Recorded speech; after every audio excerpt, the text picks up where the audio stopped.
When I moved here,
All right, good evening, everyone. Welcome to our public hearing and meet the Board of Education candidates. If you don't know me, my name is Paul Spadaro, and it's a privilege and honor to serve as the Superintendent of Schools of Rondout Valley Central School District. We do have questions. If you want to ask the Board of Education candidates, we have index cards up here. So you can write your question on the index card, and our moderator, John Soy, will ask those questions to the candidates this evening. But before we do meet the candidates, we do have our public hearing for the budget. And Ms. Tabitha Begin, our Assistant Superintendent of Business Services, will be discussing the public budget hearing. Thank you. Can I take this off again? I can try it from next. I don't see well. It's a very small screen.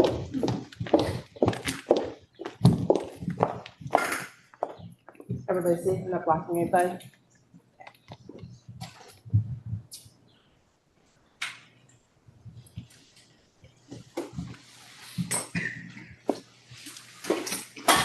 All right, good evening, everybody.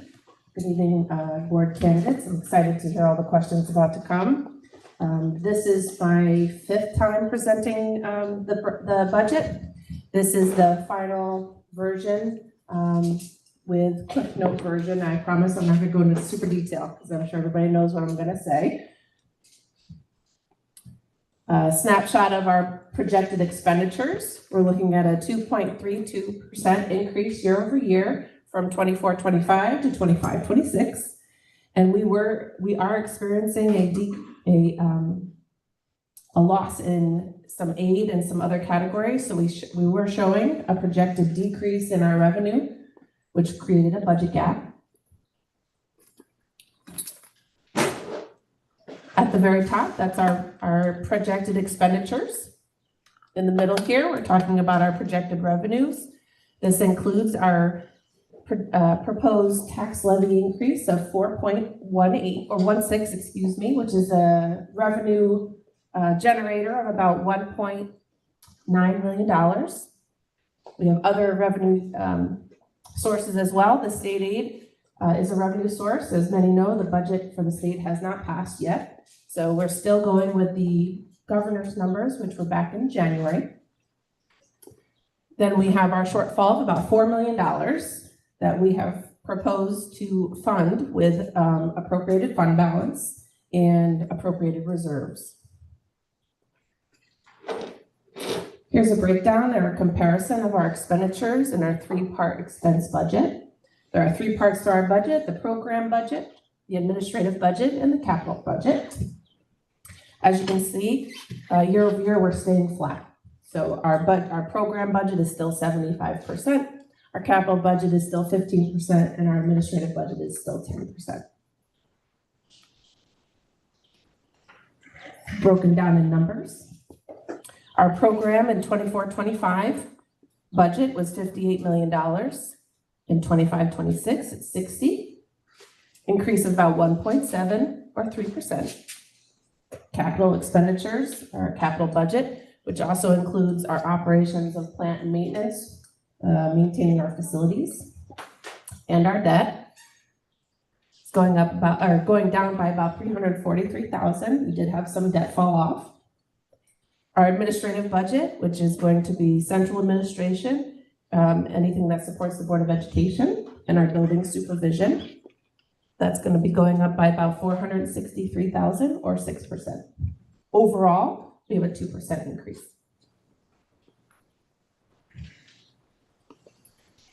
Bigger question, what is a contingency budget and what does it mean? So if our budget goes out to vote and it is not, it doesn't win, it's defeated, we are looking at having to go out at a second vote where we would have to consider changing some things, making some more cuts, decreasing the tax levy increase. By doing that, obviously, we're gonna have to start looking at different program offerings, different contractual obligations and things of that nature. If it's defeated a second time, the Board of Education would then have to automatically go to a contingency budget. It's very complicated what's in a contingency budget. You're basically stripped down to what's required to educate a student, classroom education and regular home to school transportation. There's an administrative cap, but there would be a loss in programs to students. We really don't want to go to a contingency budget, but it's important to discuss it so everybody understands what that means. Contingency budget is going to be a reduction, and it will have an impact on programs for students. If you have more questions about the budget after today, there is a wonderful video on our website and a lot of resources, including our budget statement and our property tax report card, all the different things that tell you what's going on in our budget, different line items, things of that nature. Please visit the website. Here's our lovely 9 candidates for 3 seats. I borrowed these pictures from the Bluestone Press. Didn't ask permission, sorry. And there's your voting information. We are having the vote on May 20th at the district office, which is right across the parking lot. Polls open at 7 a.m. and they're open until 9 p.m. We hope to see everybody there to support the budget. If you have questions about how do you qualify to vote, we have a great informational part on our website that'll give you all the information you need to know on how you qualify to vote on our budget. Any questions? Short and sweet, to the point. Gonna go to the meet the candidate night. I have a question on how you figure out the cost per student. Okay. Okay, if you take the $80 million and you divide it by the number of students you have, it comes out to be $47,000 per student. You guys come out with a figure of $30-some thousand per student. I can't understand how transportation goes out. All that budget of $80 million goes to the students, and that has to be part of the budget. And if you look down, you go on the internet and you see how much each school is paying, they've got you listed as $48,000 or $47,000 per student. They don't have it that figure that you got. Are you talking about the article in the paper? Huh? Are you talking about the article in the paper? Yeah. In the Bluestone Press? Yeah. Okay. The cost per student calculation that the state utilizes is based on actual expenditures, and it's usually available to anybody in any facet to go on the data.gov New York State. If you look on there in the 2022 year, which is the last year that they have of valid money spent per student, it's about $35,000, but that was for 2022. That does not take into account BOCEs or transportation or debt. Yes, those things are needed to support students in their education, but it's not a direct cost to students. When we're looking at cost per student, we're looking at programs offered to students by the student body. So technically, you would just take salaries and the benefits of the employees here and divide that by your enrollment. Our enrollment's projected to be 1,700. We always want to project a little bit higher than has been in the past because we don't want to come up short if we have an influx of people moving into the area. So our cost per student is a lot more complicated than just taking the budget and dividing it by the enrollment from last year. There's a lot more that goes into it. Well, it still comes out to be, if you figure by the number of students, it still comes out to be $47,000 per student. If we exclude the items that the New York State Office of Education tells us we exclude in the cost per student, it's gonna be that $32,000 number. That's very misleading because you shouldn't be spending any money on anything else other than the students, and that's what your budget is. Well, our transportation budget, for example, also supports students that don't go to this school. So we are required by New York State to transport students that may decide to go to a private education within a distance from the district. We have to transport them just like any student that attends here. If we take the entire cost of our transportation and apply it to the students here, that's not a true figure either. Still students that you transport, so that should be part of the budget. Sure, but it's hard to disseminate one student on a bus that's going to a private placement and another student that's coming here.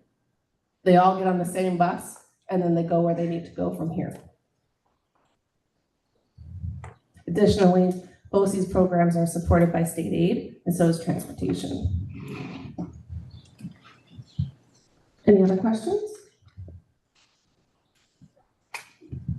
All right, good luck, everybody.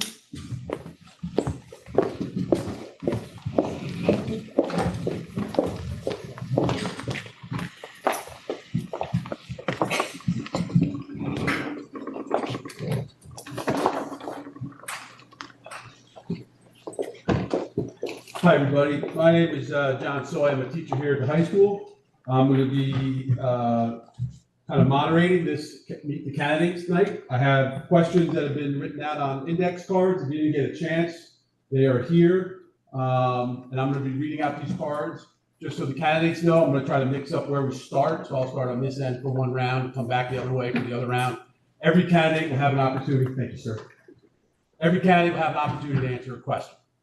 Okay? I personally want to just say before we even start that I think it's really commendable when people step up and serve their community. So I want to thank you guys for putting yourself out there. I appreciate that.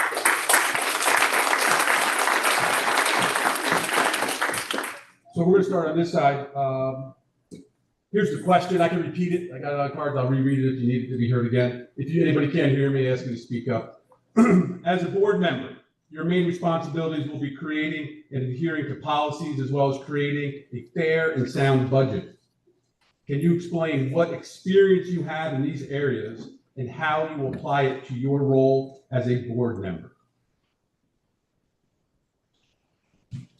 I would also probably prefer you to introduce yourself. Maybe they can't read it. Does this work? Can you all hear me? Okay. I'm Dimity Palmer-Smith. I am a Rondout Valley parent, resident since 2015. And this is my second time running. I was here last year, so good to be back. Good to see you all. Good to see so many people running this year. In regards to the budget, so my experience is in education. I've been working in education since 2007, first as a teacher and as a public school leader. I had leadership roles in helping start up a K-5 school and helping determine the budget for the new school, as well as starting a school-based nonprofit program. So developing the budget and allocating all the funds for any college access and success work that we were doing within the school. I also manage budgets in my current work. I work for an education nonprofit called EL Education and run a program designed to support secondary and post-secondary success for over 30 high schools, public high schools across the country. And I manage the budget for that program as well. So I have lots of experience managing budgets. And I also think that one of the challenges in our community is a lack of transparency around the budget and confusion. I think your question was so great. I had that same question when I looked at the paper and was happy to get that clarification. But I think one of the things that's important to know is that our schools are really tied to our community, right? Strong schools mean strong communities, and we need a strong budget to support that. We also need to be responsible about how we use the budget. And when I approach budgeting in my own work, I always use a data-driven approach. I look at what's working, what's not working, what should we keep funding, what should we not keep funding, what are the highest impact programs that we can support, And I'll just give one example that I know about in our own district.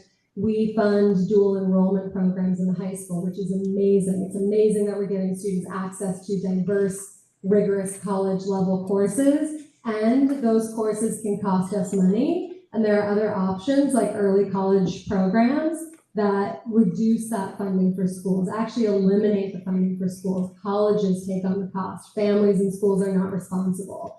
So as part of my role on the board, I would be looking at those individual programs to see what is high impact, where can we save money, where do we need to allocate money. Thank you. Can you just repeat the question? Sure. As a board member, your main responsibilities will be creating and adhering to policies as well as creating a fair and sound budget. Can you explain what experience you have in those areas and how you apply it to your role as a board member? Sure. So first off, my name is Paul Bogart. I am a lifelong resident of the Rondout School District, born and raised in Stone Ridge. Graduated Rondout in 2004. Had a great Rondout experience. Proud father of twin daughters who are in 5th grade in the intermediate school. A wonderful wife who's sitting in the back, Jennifer, who also graduated from. I also spend a lot of time volunteering in the community. I've been a volunteer firefighter in Stone Ridge for 23 years. And I am in my 15th year as the fire chief of that department. One of my responsibilities in the department is to set up a budget. We budget, and our money comes from taxpayers. So we have a 2% tax cap as well. And if we go over that, we have to referendum for that. So I've been highly involved with those budgets for 15 years now. I'm in my 15th year. Thank you. Hi, so I'm Carrie Cousins. Let me tell you a little bit. So I moved to Carhompson with my family, with my husband and my 2 kids in 2008. And then in 2015, we moved to Ackerd to start our small business, Hudson Valley Heirloom Farm. But before I began to farm full time, I worked in education for 28 years. So mostly that was in education administration. So I was part of the leadership team there. I directed the auxiliary programs, which is, after school programs, summer camp programs, that sort of thing. And I was also the staff coordinator, so I was in charge of monthly meetings, training, professional development, and that sort of thing for staff. So my experience with all of those roles or all of those hats had to do with building programs, best practices, developing initiatives, Department of Health regulations, following those, human resources, overseeing budget for sure, and our intention was always to put student needs at the center while also being fiscally responsible. The budget that I oversaw for auxiliary programs ranged between $1 and $1.5 million, so definitely not close to the 80 million, but we were in charge of making sure money was used well, that it really supported our mission as a school. And like Rondout, we also always intended for teaching and learning to be a good portion of the budget, most of the budget, also 75 to 80%.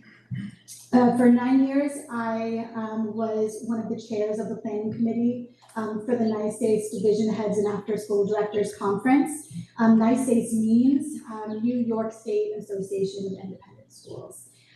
So as part of that, and as part of the role that I played for 28 years, I do have experience in policy, following regulations, looking at the state regulations, and really just making sure that we are using our funds in a way that makes sense and is really supporting students for what they need. Also, I'm currently serving and have served since about 3 years ago on the Rondout Valley School District Equity Council. That was really my first experience in learning more about the district, meeting teachers, some administrators, and a number of fellow parents. I'm also on the Town of Rochester's Agricultural Advisory Committee and a member of the Rondout Valley Growers Association. In terms of budget and farming, I don't have a whole lot to share in that way yet at this point. Thank you.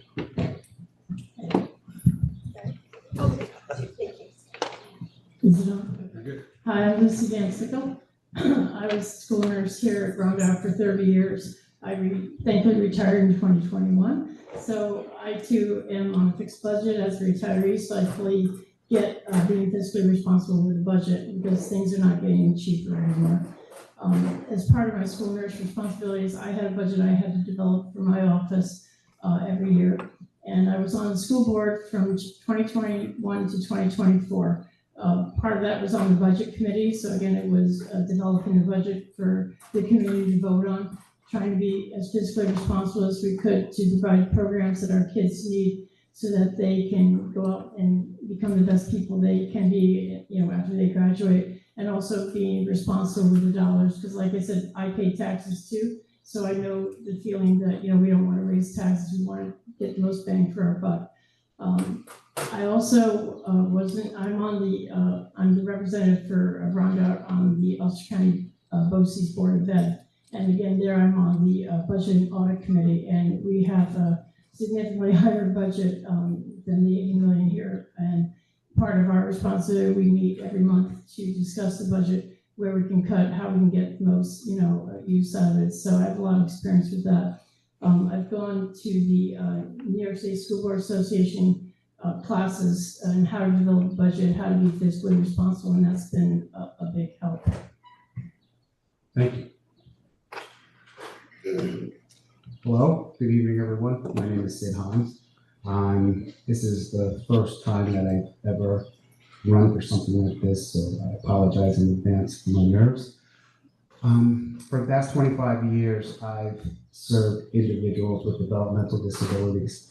I started off working in a house, and then I went from a supervisory position. Now I serve them indirectly working for the New York State Justice Center. Basically, we are a call center similar to OCFS SCR, where we take allegations of abuse and neglect across all of New York State. I began working there in 2013. The agency opened in 2013. So basically, we were a brand new state agency, no policy, nothing, just a bunch of phones with people calling across the state, calling in allegations of abuse. During this time, I was part of the team that created the policy across the intake unit. I supervise about 50 people that take the phone calls during the overnight. In regards to budget, I don't really have too much experience in that. I can tell you that now. I do own a small business along with my brother and my cousin called Hines Holdings. We own several properties in Kingston, New York. And the main reason I'm running for school board, two of the reasons are right there. My sons, Chase and Spencer, and all of their friends. And that's me. Thank you. Thank you.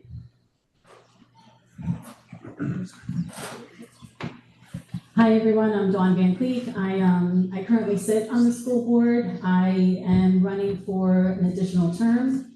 So my experience in policy and budget is pretty vast. So I've sat and chaired on the policy committee for the school board and for Rondout Valley. And I've also sat on budget committees, and I chaired this past year. Policy is important because that's what the school board does.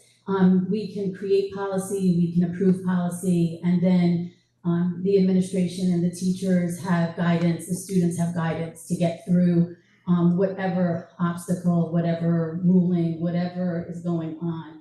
They have that. So we have created a lot of policies. We work with New York State School Board Association to make sure our policies are legal, to make sure that they are current, and to make sure that they really impact the students positively and help the school stay in a good light when it comes to different things that are going on federally or within the state. So policy is a very important piece of what we do here on the school board. And then budget. Budget is the next biggest thing that we do, where they're lined up. So in the past 7 to 8 years, we have well, even longer than that. But we have only come in at the cap twice. What we really focus on, or what I have focused on the budget, is making sure our students have what they need to be successful in today's world. And today's world is ever changing. So sometimes we think we're lined up perfectly for it, and then we have to make adjustments.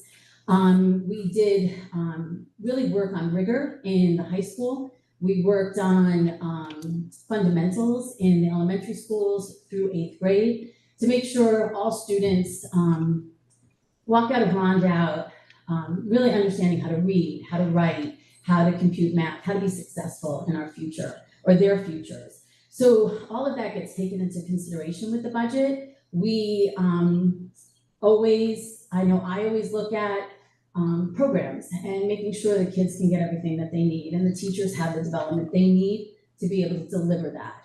This year, our school budget did go up above 80%. It was the smallest increase we've had in several years. It really went up because of payroll and because of benefits. The students, we did not have to impact negatively programming, and that's what we look for. That's what I look for. I want to make sure that our kids can graduate from Rondout and they can move on in whatever they want to do. So that's the important pieces for me, for the budget and for policy. Thank you.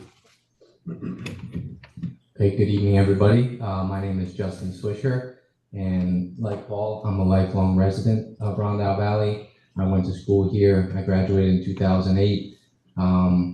My wife, Jacqueline, was my high school sweetheart. She also graduated here, and we have 2 young children that we're raising here in this district. And, I'm running for this board because I truly, truly care about this district. From my time here as a student to when I came back to volunteer as a coach to now, and forever, So I'm not on here just with an agenda. I'm on here to ensure that this school is successful now and in the future. My qualifications, I'm currently a high school business teacher in the Cornwall Central School District, so not far from here.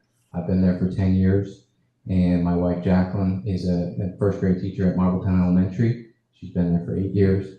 My family's been in education. Both my parents, my grandparents, they were public educators as well. So I think I really know about education. I'm involved in education and everything that's going on right now in it, in public education. And my experience in terms of budgeting, I think anybody that knows me would say that I'm financially responsible, and I'm a money guy. I got my undergraduate degree in accounting. I then got my MBA, and I worked for 2 CPAs in Kingston for about 4 years before I became a teacher. I currently still teach business classes, so I teach accounting every single day. I teach business management. I teach financial literacy, and I run a business in the community. I'm a landlord in the community, and I have a lot of experience, managing finances and making sure they're efficient. So as a board member, I think I could serve you very well, and it would be my honor. Thank you.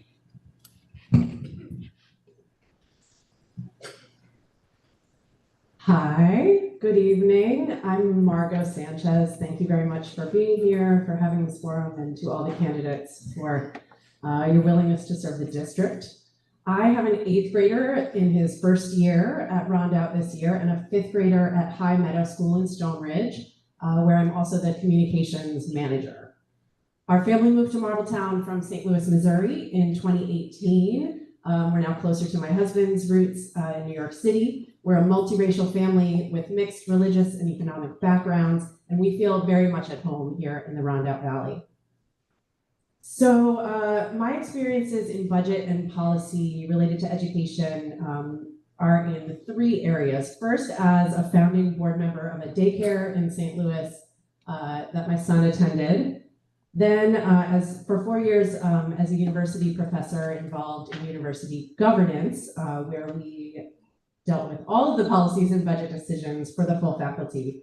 I also have spent 5 years in an administrative role in independent schools doing communications work, but also sharing the load with my other administrators when it comes to decision makings across the school. In the In terms of budget, something I think is really important is recognizing that our school and our budget exist in the economic context of our world. And this is a pretty complex time to be navigating that context. So that's something I would want to lean into, is looking at the realities of this moment. That has come up in the context of this budget with the impacts of wealth moving into our region, which is wonderful in many ways, but has driven up property values, increased tax burden, and led to some shortfalls in the budget through other means. So I think it's really important that we both take advantage of the abundance in our community and also mitigate the impacts on people who are negatively affected by this influx of wealth. We can look to leverage countywide resources in the way that BOCES does. And we already have alternative sources of revenue, some discussed here. We have the Rondout Valley Education Foundation. How can we lean into some of those resources in creative ways?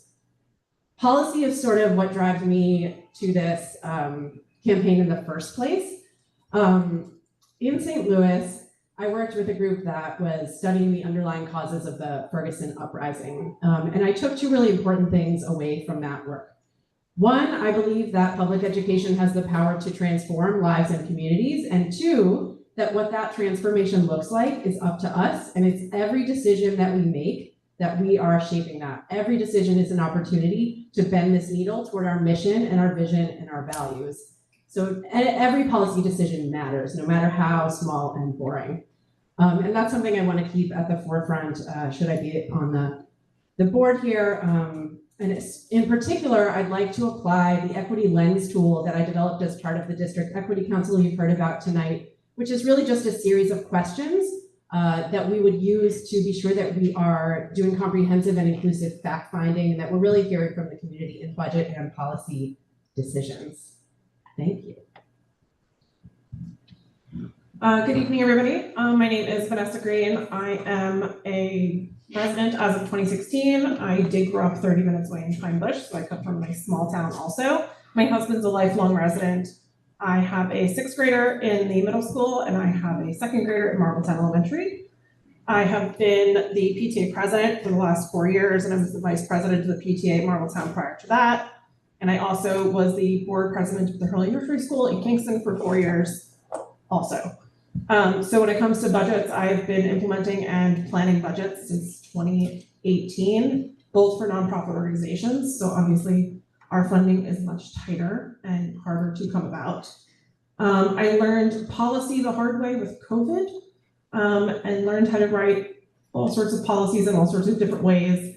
But being thrown into it is pretty much the best way to learn it. I do look into our policies here, and I would love to be a part of that discussion more if I get to be on board. So thank you. Thank you, everybody. The second question, we're going to start with Ms. Green. We're going to come down the other way. So if you catch your breath, this is a shorter question. Do you have K-12 age children, and do all of them attend Rondout? I kind of already answered that. So yes, I do. I have a 6th grader who has been in Rondout since kindergarten. So he went through Marbletown Elementary, and he's currently in the last year of his intermediate school experience, and will be moving upstairs to the 7th grade level in the fall. And I also have a 2nd grader who's been in Marbletown since kindergarten. So the only thing I did not do here was pre-K. Thank you.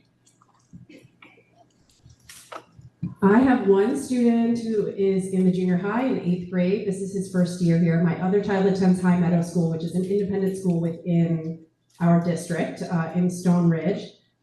Full disclosure, I have never attended a public school, so this is our family. My husband has, but this is my first time in public school as a parent and as a student. But that said, I've had personal and professional experience with a lot of different school models and school communities. And I'd like to think that that flexibility and having seen so many different things that we could do, all of the different ways teachers can teach, all of the different ways students can learn, could be of service here in our district too. Thank you. Yes, I do have a kindergartner right there, Cashton Swisher. So he started at Marbletown Elementary this year. He also did attend pre-K at the wonderful Liederman Children's Center. And I myself went through this school all the way from Liederman right through my senior year. And I believe in public education, and I think it's the best experience for our students. And I think Rhonda over the years has done a phenomenal job, and I want to continue that success for a long time. Oh, and I also have a 1.5-year-old who will go through this one. I have a soon-to-be 35-year-old stepdaughter who went through Rondout. We are moving her back home to Rondout, so her son, my grandson, can attend in the fall. He'll be in 2nd grade. My son, my husband and I have a son who is graduating from Ulster, please. And he's doing great. And he'll be doing that in the fall. And he went through Rondout, kindergarten through his senior year. And my husband went to Rondout, and his dad went to Rondout. It's a family history of enjoying Rondout. Hi, I have a 21-year-old. He attended Kingston High School. He's currently enrolled in his junior year at SUNY Newport's studying computer science. I have a newly 10-year-old, Chase, who is currently 4th grade middle school in Roundup. And I also have a 8-year-old Spencer, who attends Marltown Elementary School. Mr. Davenport over there knows my boys very well. Yeah, thank you. Well, if I told you I had children in K-12, I'd either be lying or be a medical nurse.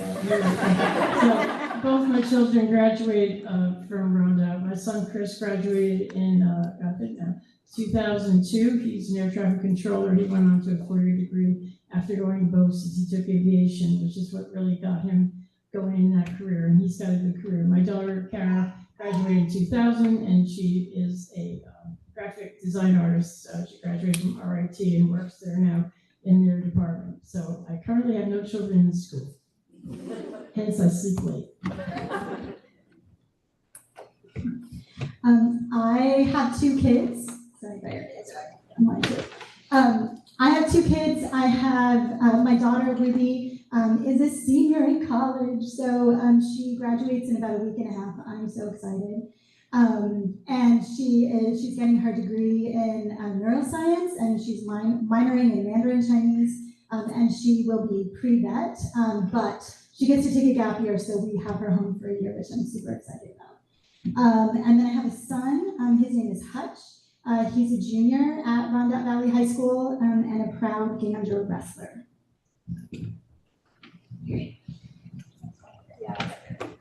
Yes, I have twin daughters.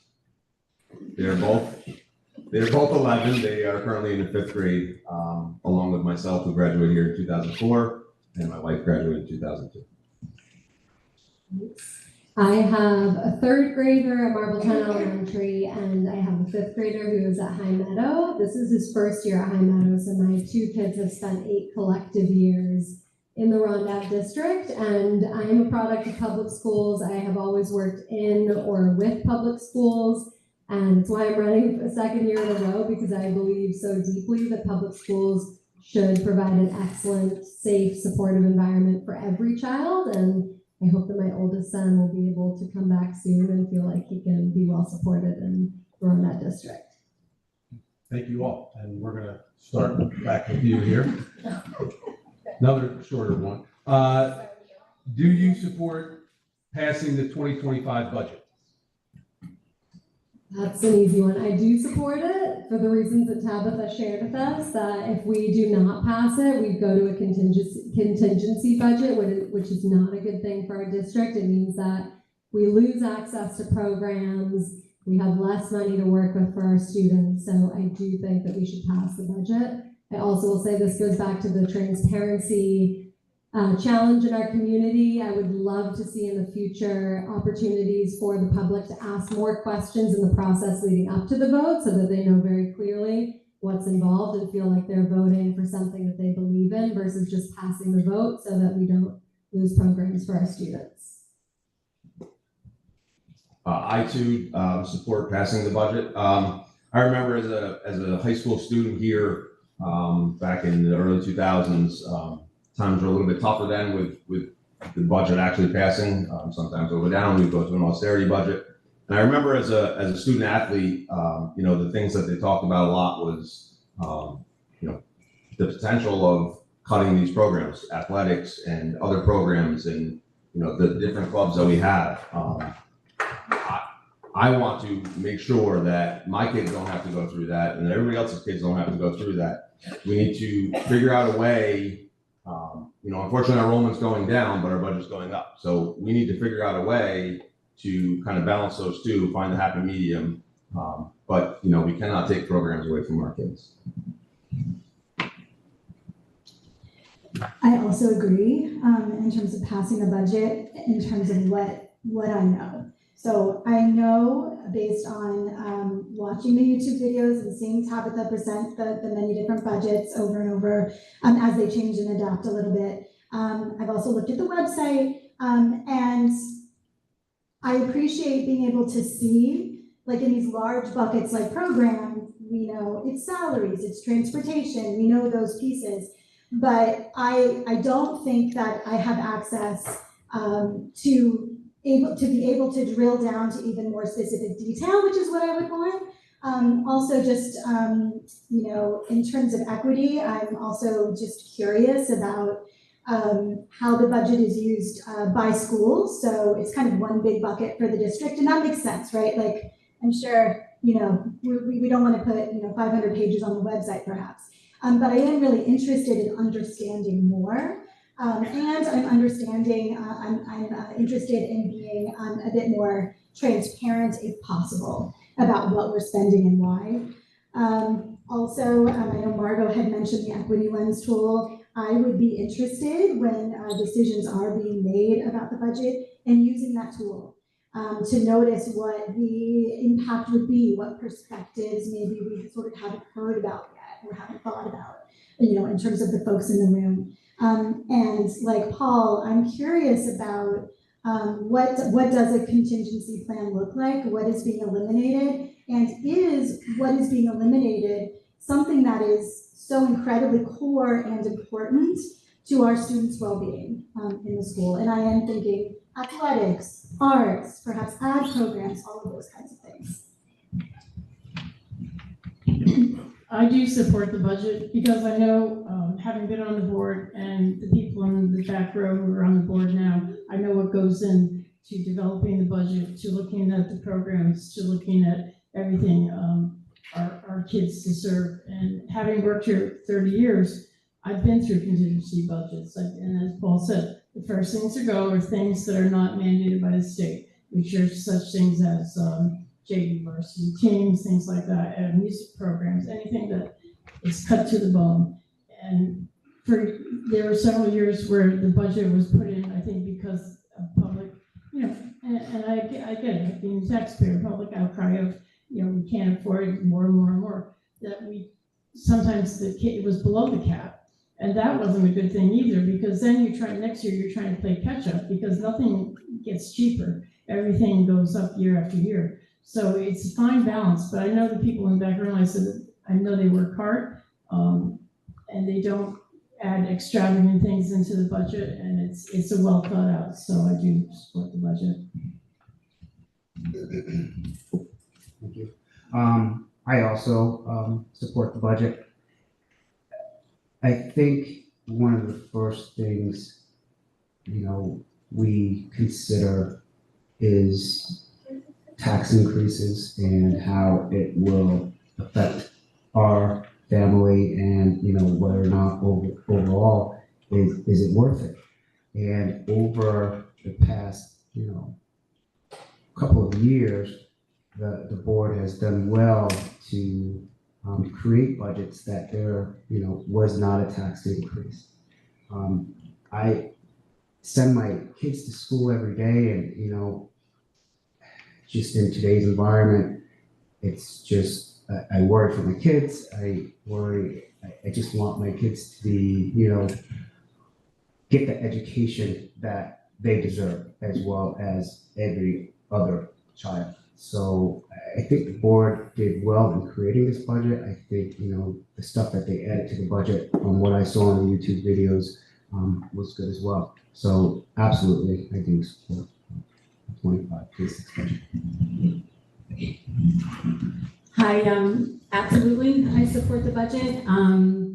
We looked at so many things, and we talked about the budget at the school board meetings probably 4 or 5 times to try and make sure that the public understood all the different pieces. And in our committee meetings, we talked about all the different things, like what needs to be in, how can we review something, because we don't want our teachers coming in being worried, like, will I have a job?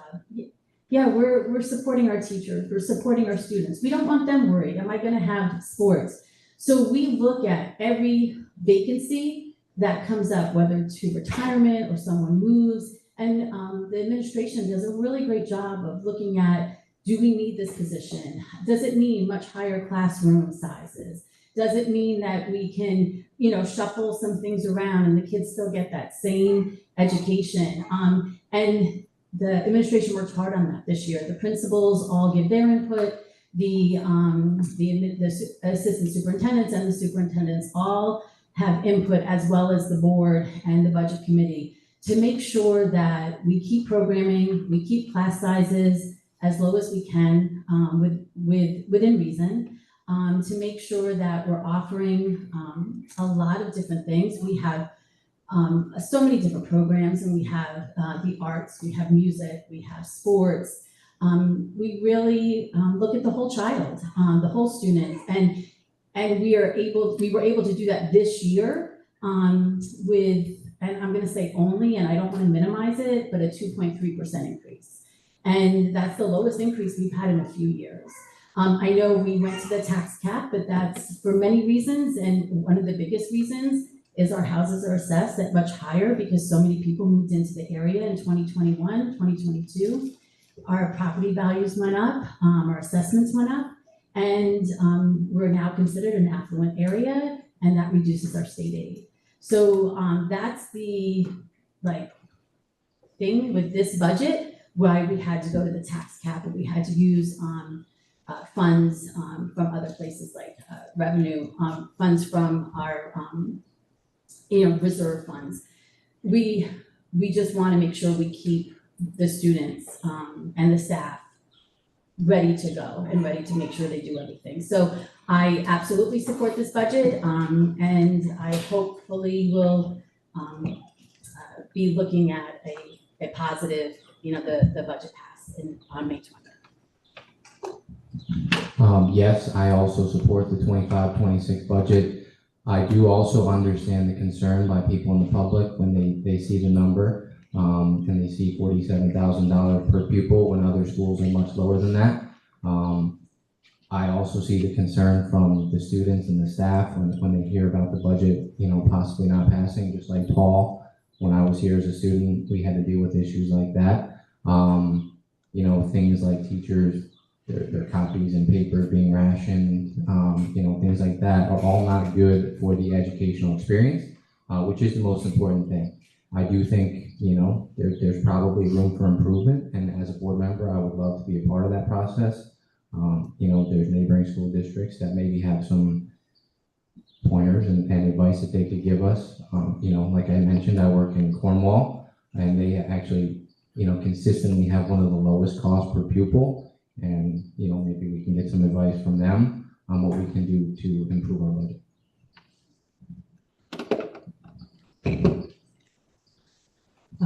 Yes, I do support the 25-26 budget. I don't like paying taxes, but I do appreciate that taxes serve the public good. This is how we support our shared infrastructure, and public schools are part of this shared infrastructure. And it is an investment in families, a part of our community that don't receive a lot of attention and really, really need support. It's also an investment in young people who, as we see here, are likely to stay in our community and become some of the adults leading the way for us. So I think it's a really vital, one of the most important investments that we make financially and in other ways in our community. And on the board, I'd be excited to understand better how particular decisions about the budget are aligning with our mission. which is something that doesn't always come through to me in the clear, but, there's limited time for what we learn in this room. So that would be something I'd be excited to know, since that's at the heart of our work. I also do support our school budget. I come from a school district where we did actually lose all of our funding and went into a contingency plan. It was a brutal school year. We lost a lot of classmates to our private schools, families transferred out of districts. I couldn't imagine my children having to suffer through that, or our teachers having to worry about anything within their buildings, their jobs, their supplies. As a taxpayer, the budget numbers are scary, and I do understand that. But I do agree with Margot that we are investing in our future, and this is a very small community, and we want to try and keep some people in our community, and this promotes that for us. As we can see, we have our teachers that stay and they grow up. And as I've been here, I've seen more and more that that's who stays. It's our education base. So I think supporting our schools is our top priority for this community. Okay, thank you. This next question, we're going to start with Mr. Hines in the middle, and then if we could go from Mr. Hines to Ms. Van Sickle, and we'll loop around. Some of these things have been touched on, but I'm going to read every question. What drives you to run for a seat on the Board of Education? What drives you?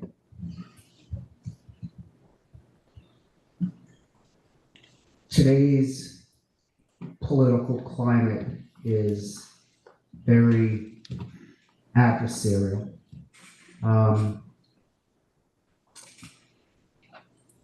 I want to make sure my children, as well as all the children in the Roundup Valley Central School District, receive a full education, and that nothing is taken away from them. Thank you.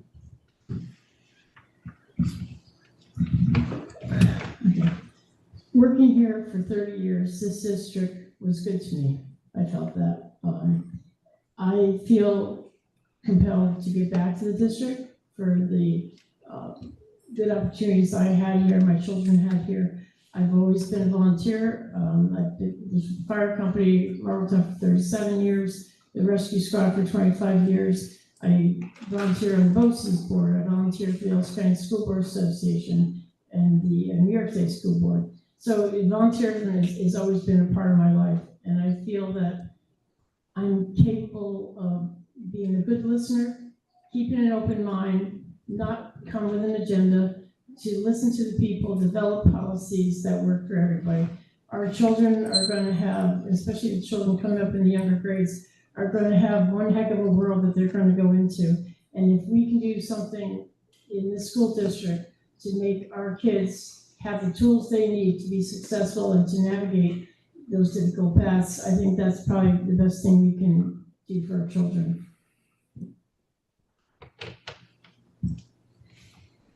So what drives me is a belief that schools are really the heart of the community, and that a person's educational experience significantly impacts them as well as the community. One of the things I had mentioned, the Equity Council that a few of us had worked with a few years ago. One of the things that came out of that was looking at the climate survey. So we were, for most of the meetings, a group of grown-ups in the room. We had students attend every once in a while when they could, but students are busy here. And one of the things, a subcommittee that I was working with, one of the things that came up was student voice and really wanting to know, what do students really care about? What is their experience? We don't want to just make assumptions about these things. And there's this climate survey, which you all probably know about, which the school administers once a year. Students fill it out, parents, staff, and when I read through the climate survey, I was noticing that there were that we didn't get super high marks in terms of bullying. I saw a lot of bullying. I saw a lot of references to racist remarks and that sort of thing. For example, because I wrote some notes in the high school, and this is just this current survey, which is currently on the website. Racist remarks were used in the school. 70% of the students agreed or strongly agreed that that was true, and that kind of surprised me a bit. There are also word clouds at the end of each survey, and for the fourth to sixth graders, some of the largest words on a word cloud, and the largest word just basically means it's a word that students use the most, kind of thing, were change, recess, lunchtime, and bullying were the things that sort of came up as things that they wanted to change.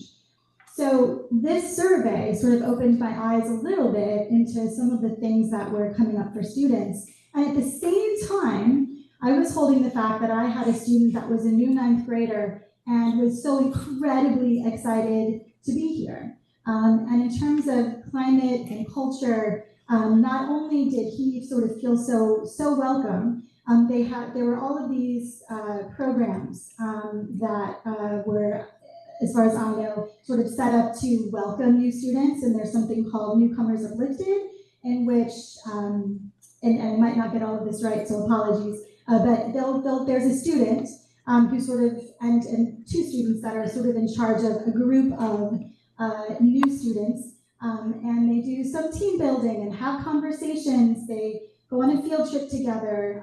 There's an open house, and they come in and they're able to walk around and get asked questions and get a sense of where things are and that sort of thing. My point is, my son's experience was incredibly good as a new student coming in, and I could see that the school, the administrators, the teachers had put so much time and effort into really creating this warm, sort of friendly, welcoming space. And at the same time, I'm looking at this climate survey and I'm seeing some things about basically a lot of things about bullying, and I have a lot of questions about that. I really sort of want to drill down and disaggregate that data a little bit, and I want to understand more, because I know that the folks who work in the school think about it all of the time. I know teachers are thinking about it and working on this all of the time, and I just have a lot of questions as to how the board can be even more, perhaps, if it's possible, supportive, and part of that is digging down and getting a little bit more data. So to me, the answer to that question is pretty simple. What drives me to want to be on the board? I had a great experience at Rondell. I bleed blue. I have for a long time, and I always will. And being involved with a lot of different things that went on in Rondell, and being involved with a lot of things in my community. Like I said before, I volunteer as a firefighter. I volunteer as a board member on our Little League. I see a Little League jersey right there, which is awesome. I volunteered for 5 years on our rail trail committee in the town. I was on our historic preservation committee for a year. So volunteering is kind of in my roots, and it's in my blood. And giving back to the community, giving back to the school that gave so much to me is what drives me. I've thought about this for a few years, and the time was right. That's pretty much it. I mean, I want my kids to have the same experience, and your kids to have the same experience that I had here. Well, those of you in the room who know me know that education is my work and my passion. And if you see me outside of this room, it's definitely going to come up in conversation. So I have always been driven to make my community and honestly the world a better place. And I think education is really the solution. And I've had the benefit of seeing so many public schools work so well and provide students with these incredible learning experiences that I want to see here. There are glimpses of that magic that I've seen here throughout my kids' time, but I want to see more.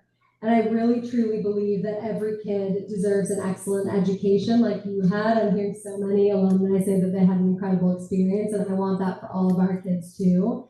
I also love this community. I've been here since 2015. I grew up in Connecticut, by the way, and spent a lot of time here before we moved up as well. We moved here not knowing anyone, just drawn to the community. And since being here, we have really built it into our our village. This is our community of support, and my husband and I are involved in different volunteer aspects. I've been coaching ASO soccer for more years than I can count.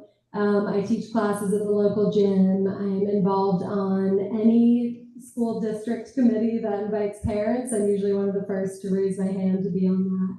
So I really believe that our schools can be some of the best in the country, and a lot of people have said I don't have an agenda, but my agenda is really just to help us get there, to really make sure that our schools are the best that they can possibly be, that teachers feel supported, valued, trusted in their work, and that students show up every day excited to learn and have really meaningful learning experiences in the classroom, but also out in our amazing community.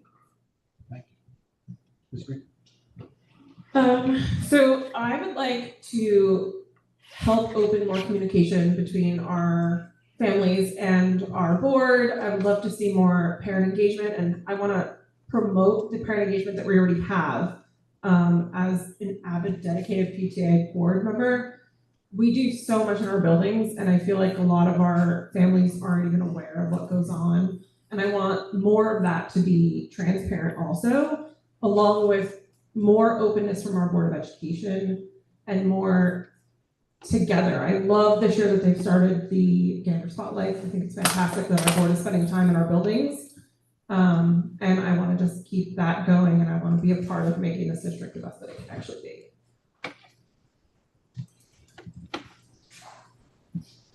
Let's see. Well, other than my mother, who is joining us tonight from St. Louis for this event, educators have been really the most important people to me growing up and in adulthood. I still quote many of the teachers I've had on a really regular basis. This is part of what led me to become an educator and why I still spend essentially all of my time in schools. And really, it's all an extension of my belief that teaching and learning are sacred and life-saving. It's nothing less than that. They are sacred and life-saving to me. And I want to join the board to help connect more of us to that joy and meaning that really should be at the heart of education, teachers, students, and families. And I'll echo what Vanessa says about how much magic is already happening here. A lot of this is getting us all to understand really what that magic is and have access to it. Okay, so what drives me to be on the Board of Education is similar to Paul. I bleed blue. I love Rondout. I actually won the School Spirit Award when I was a senior here. I'm wearing the tie that I wore to prom with my wife right there, who's a teacher here. I truly care about this district, not just for my kids, not just for your kids, but for everybody, now and in the future. And I think, a lot of the same reasons as everybody else, but one thing that's important to me on the Board of Education is to support the teachers. Oftentimes we're concerned with the kids, we're concerned with the community, and the teachers are the ones doing the work. They're the ones that know best, and they're the ones pushed to the side and oftentimes catching the blame. So I want to make sure that they're fully supported through the Board of Education.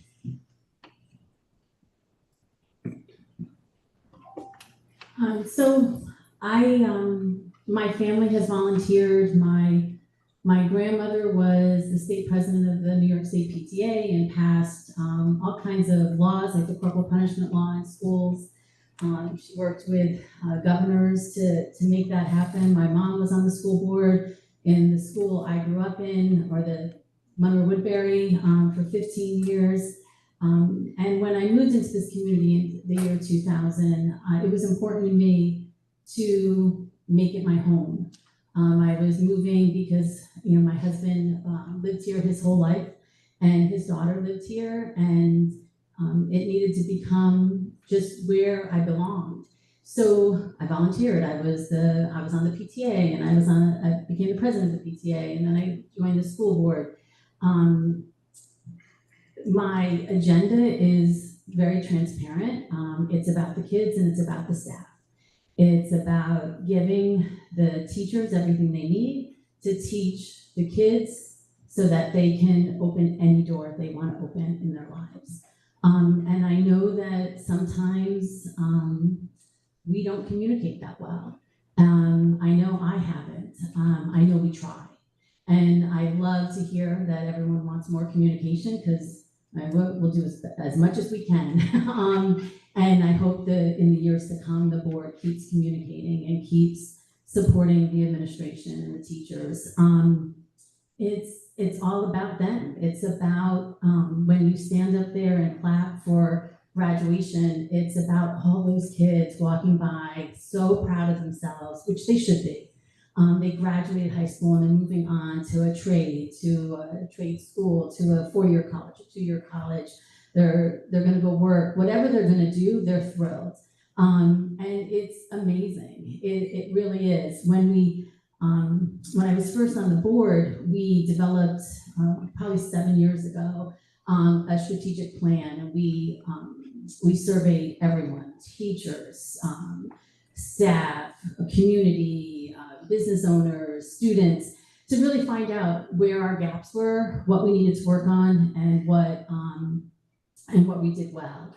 And we were the first ones to say, yeah, we had a lot of gaps, and we probably still do, but we keep working on them, and we keep trying to get better.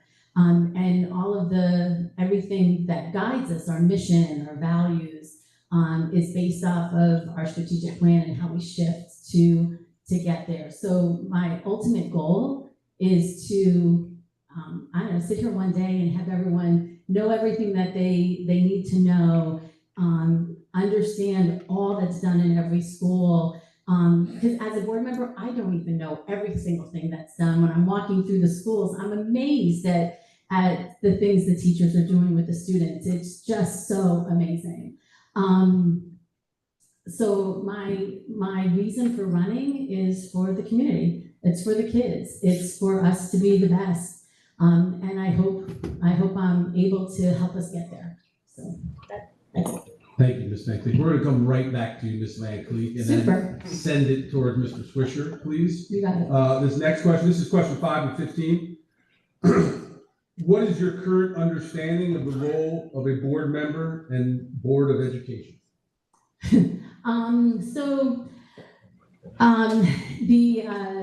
The Board of Education, as you become part of it, it's eye-opening. We're really governance. We oversee things. We create policy. When I went to my first school board training, they said the 3 most important things you're going to do is you're going to create policy, you're going to work to get a budget that the community accepts and it passes, and you're going to hire a superintendent. And ultimately, hiring a superintendent is one of the most important things because it guides the school district. So we're governance. We don't get into the minutia, although sometimes we want to, but we don't. We support from 30,000 feet, and we make sure that we get the tools and everything that's needed for the staff and the administration to do their jobs and to create the best possible atmosphere for our students. So it's very different than what you initially think, but it's governance. It's not in the nitty-gritty. Was that the whole question? That was the whole question? Okay. Thank you.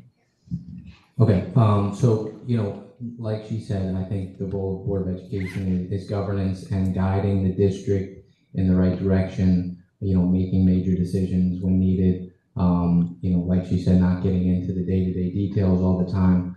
But I think as a public education high school teacher, I think my experience in the day-to-day, in the classroom with the students right now, my wife being in the classroom with the students right now in this district, many of my friends being teachers in this district, I think that can help me bring that perspective to the board, which I think is much needed. And I think that would be one of my roles. As others have said, the board oversees the superintendent and is also there to approve or not many major decisions and minor decisions that the administration is making. I think an important role of board members is to ask questions during that process that lead to the best possible outcomes for all of the stakeholders. Something that is exciting to me about how school boards operate is that they are governed by open meetings laws, which means that all of the business of the board goes on in front of the public, and all of this back and forth decision-making and exploration happens in front of the public. So I would love to see our board dig more in meetings into the decision-making process so that people have a better understanding, and then also seek more input to inform those decisions. So being a part of the Board of Ed to me is, sorry, I wrote my own notes.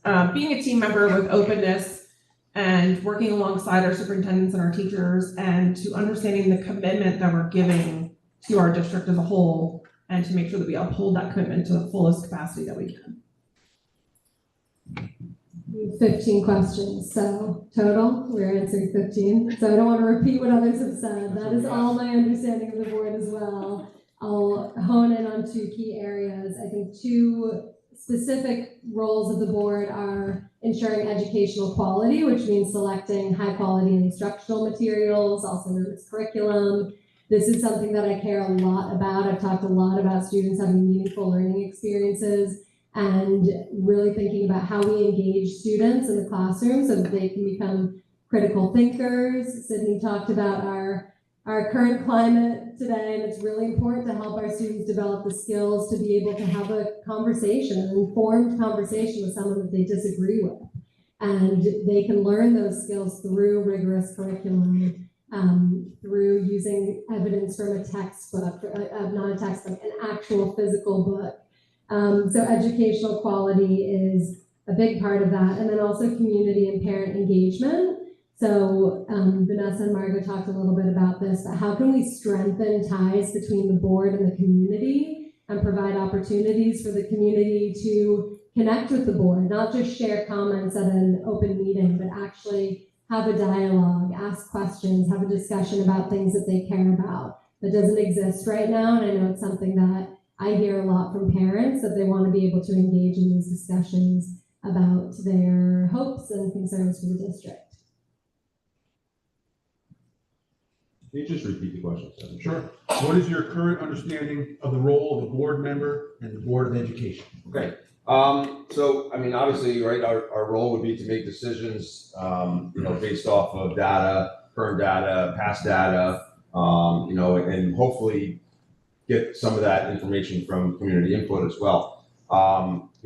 Obviously it's supporting our staff, supporting our students, right? That's our number one goal, is to make sure that our staff and our students have a great experience here.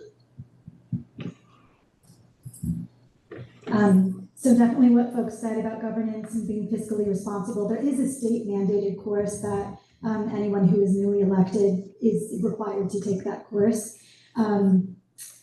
Also, working with fellow board members and making informed decisions backed by data and community input. Doing my homework and my research before coming to the meetings, listening to experts, listening to students, administrators, faculty, coaches, maintenance and kitchen staff, nurses, psychologists, my point being the whole community, including neighbors and taxpayers. Asking a lot of questions and using our equity lens tool, and then hoping to work together on a plan that supports everyone's needs. Like a few others have said, I think transparency is very important. How are we coming to these decisions? What data did we utilize?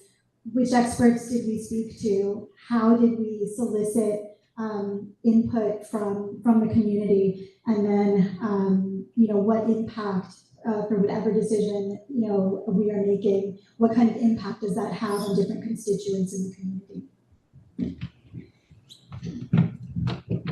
I think nothing prepares you more to be on the school board than having been on the school board. That is a big eye opener. I think people look at it and they have great ideas, and you find out you're one of 9. You come together, and I think a great board is made up of many people from different backgrounds, different education levels, to get a really whole-rounded experience from people from the community. That makes a good board. If there's too many in one specific educational thing. I just think you need to mix it up. That represents everybody.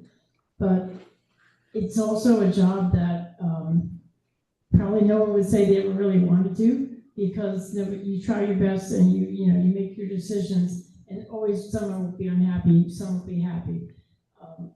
If you take the training to be a board member, the one big role you have is you're the fiscal officers for the district. You oversee the budget. That's your one mandated policy that you have to have.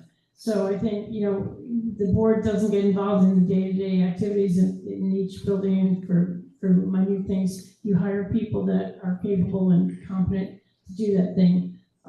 When you come to the board, you take care of the big problems, the big policy changes, the budget, community involvement. I think that's your role as a board member. Thanks. I think everybody already hit on all the main points. I think I want to be the type of board member that's working on implementing the policies and the budgets, but that's also out in the community, talking to people while I'm at my son's little league games or wrestling matches. I want to be the type of board member that's at the schools, talking to the students, having conversations with the students, hearing their concerns, talking to the parents, hearing their concerns. Thanks. Thank you all. We're going to jump and start with Ms. Van Sickle this time, and then work our way down this side, keep it moving. We're also going to move you to a 3-minute timer. We had a 5-minute timer, so we're going to try to keep this rolling. I can talk fast. So here's the next question, number 6. There are many candidates in this election. What sets you apart from the other candidates? I've done it before. I've been there and done it. I think we were successful. I missed last year not being on the board. Again, it's like family, and I think that I have a lot to contribute to being on the board this year. I had experience of safety's always been a big thing, probably because of the nurse in me, the EMT, the firefighter, and our kids' safety in school has always been a big concern of mine, and I think that's one thing I'd like to focus on.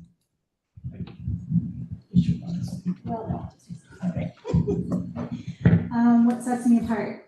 I might be the only farmer. I've been trying to think about what might make me a little different. Also, I guess maybe that so as a student, I attended parochial, charter, and public schools. So I have, a little bit of experience in lots of different schools. I also worked in an independent school. And I will say, in sort of looking back at my my educational experiences as a student, and also working in schools, that the best practices are really all the same. Like they're quite similar. Project-based learning, good teaching and learning, like you know what that looks like regardless of what type of school you're looking at. I also grew up on a farm. I actually used to get up before school and milk the cows that we had at our house. One of my first jobs was actually milking cows at Damon's Farm, which was on Leggett Road. So I feel your pain. What sets me apart? I grew up here. I know what it means to live here, to be community oriented in your community that you grew up in. As a volunteer firefighter, we enter a lot of these houses, these places that our students are living in. I see firsthand the struggles that they have, and sometimes things are good, sometimes things are bad. Some of these people need assistance, some of these people need help. It's one of those things. There's a fine line. I'm not allowed to come back and say it in particular in an incident, but I see the struggles that we have in our community, and I think having eyes on that sort of stuff also sets me apart. Is anyone else an identical twin? No? I'm just kidding. So I think a lot about this idea of being locally rooted and globally informed. And for me, that applies in two different ways. So one, in my work, I work with schools all over the country. So I've seen some of the best performing public high schools around the country and what they do. And I know what those best practices are. Like Carrie said, they're very similar. Like across, there are a set of best practices that just work. And you can take those best practices and add your spin or your special sauce to that and make it your own. But they are best practices for a reason. And I know how to bring those best practices to a district and apply that in a way that is locally rooted and adapts to our specific district, right? Because Rondout Valley is not like New York City or Los Angeles or the Eastern Sierras of California. It's a specific place, and we want to be mindful of making sure that we're bringing out the best in our community. The other thing that sets me apart is I'm a first-generation American, so my parents grew up in England and Italy, and I have family all over the world, and that really informed my upbringing and my ability to see different perspectives and understand different needs and cultures, and that's similar to the, being globally informed. That has informed everything that I've done in my life, from my work, the way that I raise my kids, how I interact with people. So those two things. So I have spent the last 9 years of my life dedicating pretty much every free moment I have into my schools, and I want to bring that commitment and love and passion to the board, and I think that's what sets me apart. I spend hours upon hours within our elementary school, supporting our staff and our teachers and our principals and our students in every way possible. And I think I've established bonds and connections with these people over the last few years that have really helped me see my way as to moving up into the next part of being able to help the district as a whole. Could you repeat the question for me? Sure. There are many candidates in this election. What sets you apart from the other candidates?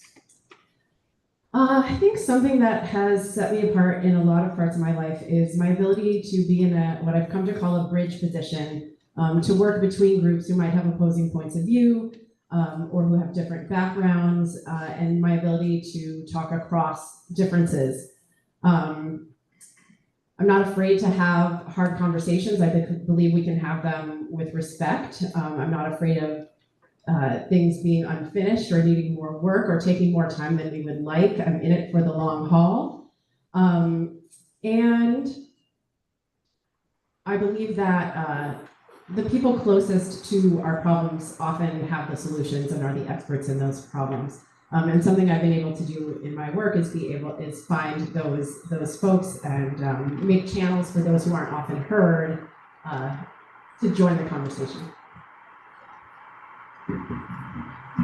Okay, what sets me apart is I believe I am in public education right now. As I've stated, I'm 10 years into my career as a high school business teacher. I'm seeing all the things that are going on day to day in the classroom. My wife, as I've mentioned many times, is an elementary school teacher here at Marbletown and has been for the past 8 years, also in the classroom seeing what's going on. And there's a lot of data, there's a lot of fancy terminology out there, but you cannot replace what the teachers are seeing in the classroom. And I think that's the most important thing that we need to look at when we're making decisions is what are they seeing, what are they doing. In addition to that, I have a strong business background. As I mentioned, I have a bachelor's degree in accounting, a master's degree in business, and I worked as an accountant. And accountants are taught to be conservative financially, which I think is great for a school budget. In my time working as an accountant, I worked for $100 million companies down to nonprofits, so I have experience with a wide range of different financial backgrounds. Listening to everyone's differences, we're all so similar. I think what sets me apart is I have a lot of experience on the board in my business world life. Recently retired. I was the director of a call center and had to deal with a lot of business decisions. I'm on the board for the Tourette Association for Greater New York State. I participate in services, I participate in lobbying. for funds, and teaching students that have Tourette syndrome how to be ambassadors for other students, how to create fairness, acceptance for everyone.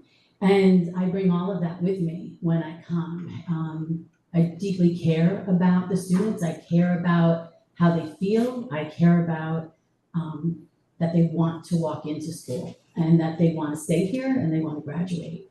I care deeply about it, and I feel I have the tools to continue to help drive that, keep driving our graduation rates up, giving the tools to the principals and the staff to improve our state scores. We keep working on it.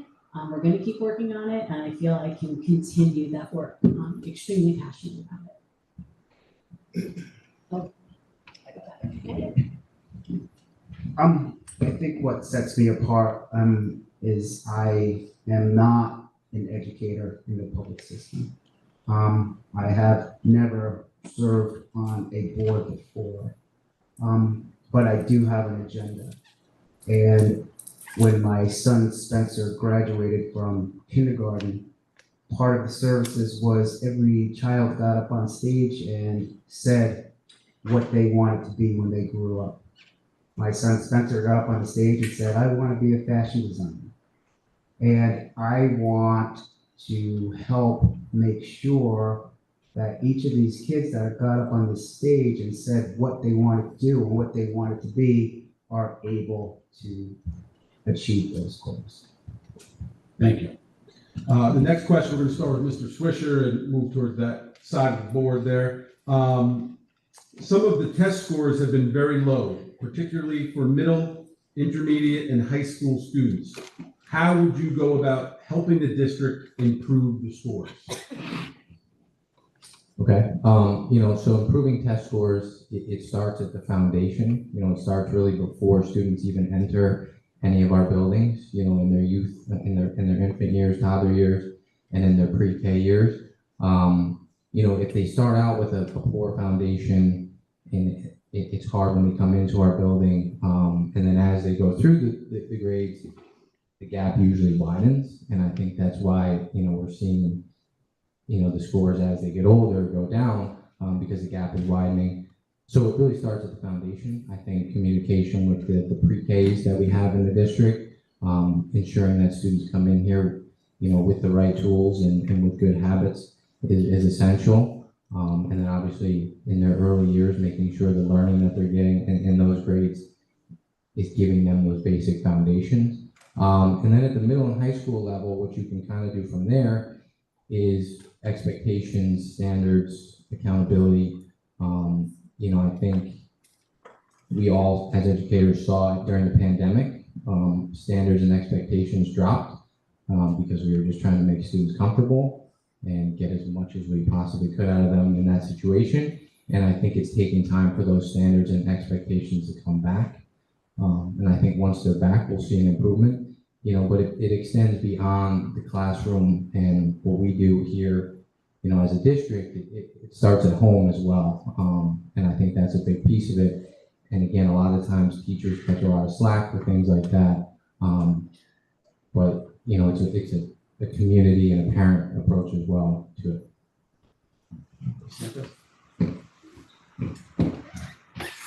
it. During a couple of the recent board meetings this year, we've heard about a couple of the initiatives that are ongoing in the district aimed at addressing this and other things, like universal design for learning and the use of the fast bridge data to provide targeted support services. I won't go on and on about this, but those both seem to be promising structural avenues to address this. I also believe that student achievement is tied to the school climate and culture. And fostering that positive school climate is that really basic foundation that allows students to achieve in the classroom. Again, not enough time to talk about how we might take one, but we need a holistic approach that really focuses on school climate in all of our decision making so that in time we can bolster our students in that way. I actually think that more communication with our teachers who are in the classrooms with our students every single day would be a huge factor in helping to see where our test scores are fluctuating so much. I agree actually with Justin that our teachers take a lot of slack for the test scores, and I don't think they have as much control over it as everyone thinks they do. But I think they also know where our students struggle the most, and that we need to hear that more openly from them to understand a little better where our children need more support. And the Fast Bridge has definitely helped with that, I think. I completely agree that teachers get blamed often for test scores, and that's not where there should be no blame placed at all. This is about systems and not about individuals. And also want to shout out the teachers because it's Teacher Appreciation Week, so I don't know if there are other teachers in the room, but I know there are a few. I know how important test scores are as a reflection of the school, and I've also been a teacher who has been accountable to test scores when I taught in New York City. And I also know that test scores alone and a narrow focus on test scores are not going to get us better test scores.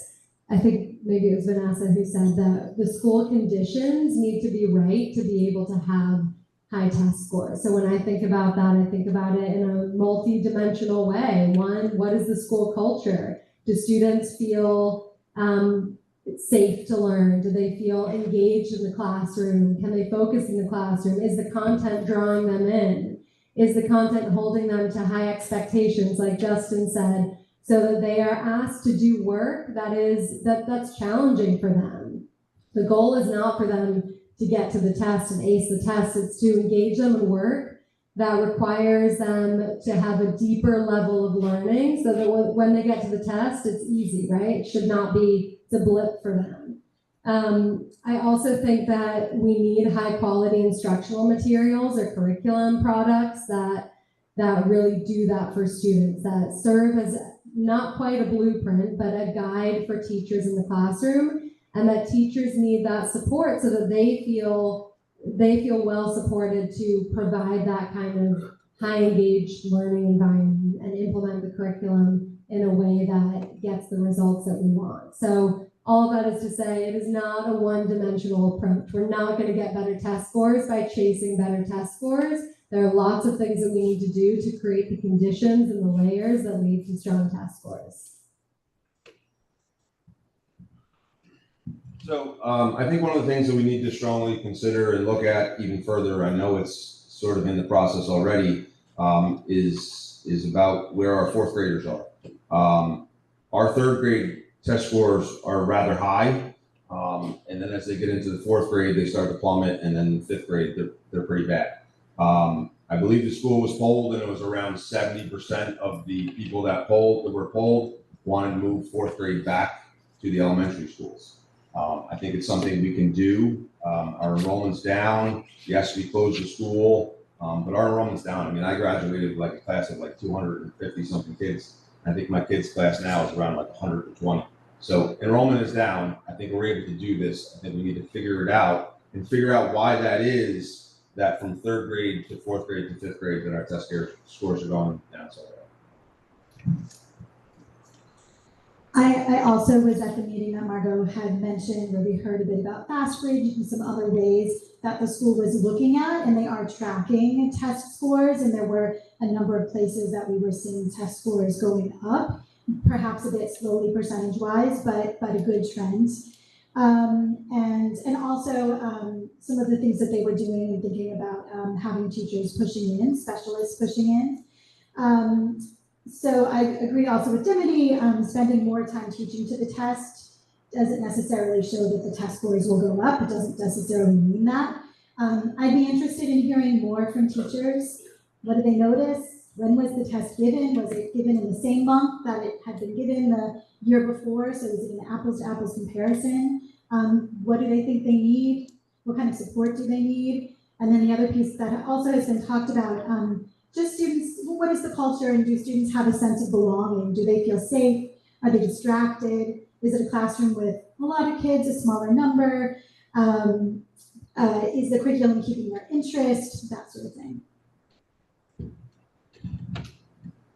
As Paul said, we got test scores back in, like, from kindergarten to third grade, they were really good. They dropped off in fourth, fifth grade. I'm not so sure it's what building they're in, but something changed in fourth grade, either they didn't teach, it's either the method of teaching, and we felt that we needed to find someone who could help us increase our scores when we looked for a new superintendent. And we found Dr. Spadaro, who has a history of raising test scores with programs in schools that he was in South Carolina. And I think that's one of the greatest steps that we took to try to raise the scores. When I was here in school, a friend of mine was a biology teacher for like 40 years there, and he used to teach biology, and he taught it, if you know Mr. Parada, he taught it the kids above level of what they were going to be tested on. And he used to say to me, these kids, and he took the time to go, look, these kids are reading on third grade level. How am I supposed to teach them biology when they're reading on third grade level? And it was really frustrating for him. I know in high school we had teachers that just would have small groups and work on reading and skills. But I think we need to get back to basics of math, basics of reading. There's some kids in high school who can't do their signature. They can only print. You know, I think we've tried very hard to expand our teaching, but sometimes you have to just get back to the basics, provide all the support you can for the kids who are struggling. Teachers are awesome. My boy Spence is second grade with Mr. Lanes, and my boy Chase is fourth grade with Miss McDonald, and they always, even when Spencer gets in trouble, always has very high things to say about Mr. Lanes. I'm glad the fourth grade class was brought up. I think Chase is in fourth grade, and I think part of his struggle is that we need to remember that these children basically took first grade online. They took first grade at home. And I think that has had an effect on Chase and all of the other fourth graders. So what I would like to do is have a conversation with teachers and administrators. And now that we recognize that these grade levels are having this issue, what can we do to help them get that caught back up?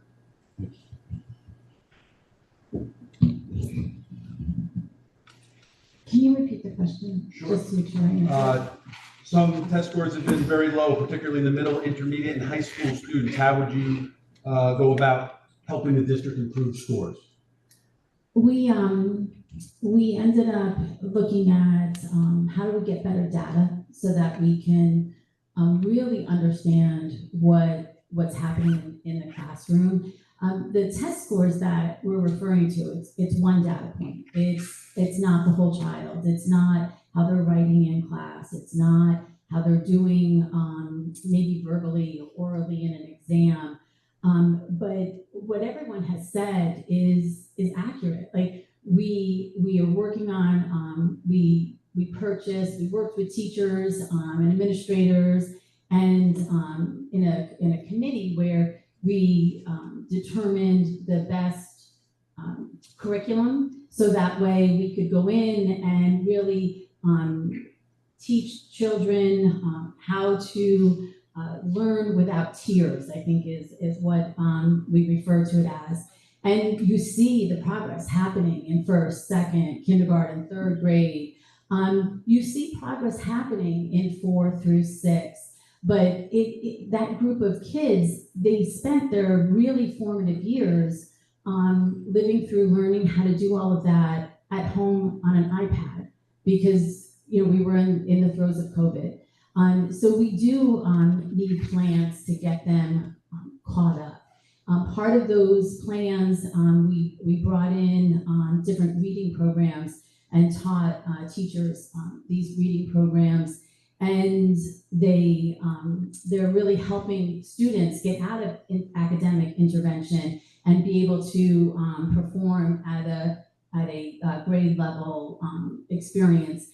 We also are able to hopefully through Orton Gillingham and some of the other curriculum that we've put into place not have to classify as many students. And the students in 4 through 8 that are struggling, where we have all the data that we're able to see what they're struggling in, and then we have interventions in place. So it's definitely taking more time than I wish it was, but the staff, it has development on it. They have professional development. We have coaches that push in. The principals are actively involved, and we're working to really make sure the whole student is successful. We're hopeful, and when I say hopeful, it's not just a pipe dream. We're hopeful that we get to all these kids and they're successful by the time they graduate. And we keep talking about it, and we keep working on what's needed and more curriculum, and it's part of why we don't want to cut programs. We want to make sure our kids continue to get this. So we are very focused. I know I've been very focused on raising the test scores, but I'm also focused on all the other pieces of who that student is. Because some people may not test well, but they're just truly magnificent in all the other ways. So we have to look at all that data. Thank you. We're going to start this next question with Ms. Cossins and go towards Mr. Bogart there. Paraphrasing a little bit from surveys, there's been bullying in high school and middle school. Students feel like they may not fit in for another reason due to their appearance style, race, sexual orientation. How do you think the district can best address the issue of bullying? That's a really big question, and I don't have the answer, but I will say that I think it's the approach that matters the most. So I've talked already about the climate survey, which I really love that that's available for all of us to go in and sort of check out.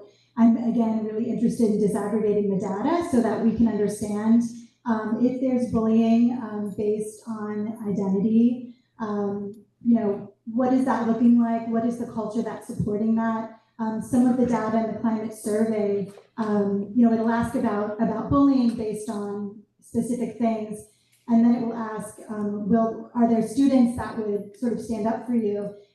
Or stand up not for you, but stand up when they hear something.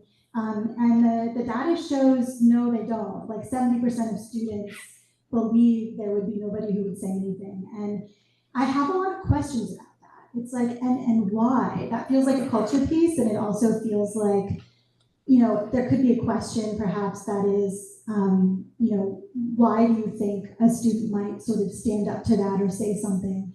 And maybe they didn't know what to say, right? Maybe they were worried about them being bullied themselves. Like, this is just so complicated. And I'm super interested in school climate and culture. And I'm really interested, the work that the Equity Council had done, creating the Equity Lens tool, but also looking at data and really having really hard conversations about why some issues were sort of bubbling up, or some language, some words were sort of being used in the school that are incredibly hurtful, why that happens.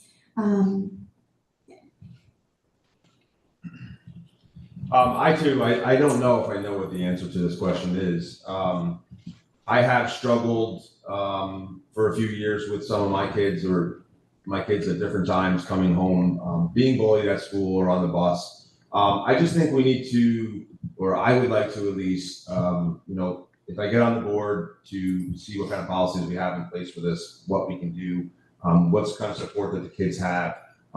These kids that are being bullied, because it happens. I know it happens. My kids have come home.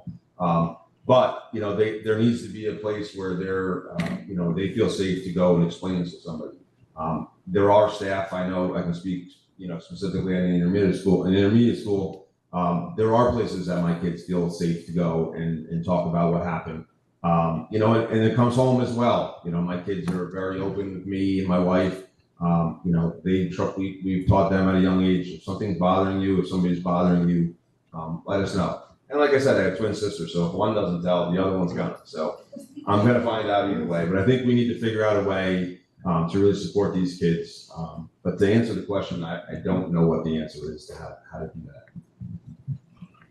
Thank you. So I want to just start by saying I think that teachers and school leaders really care about this, and I've heard them talk about it. And we have a very student-centered staff that doesn't tolerate bullying. I think where I've seen issues is that bullying is often dealt with in isolation between the two students or with the family, and there isn't a full school culture of accountability. So that goes back to what Carrie was saying about how students may feel like they can't stand up when they hear someone being bullied.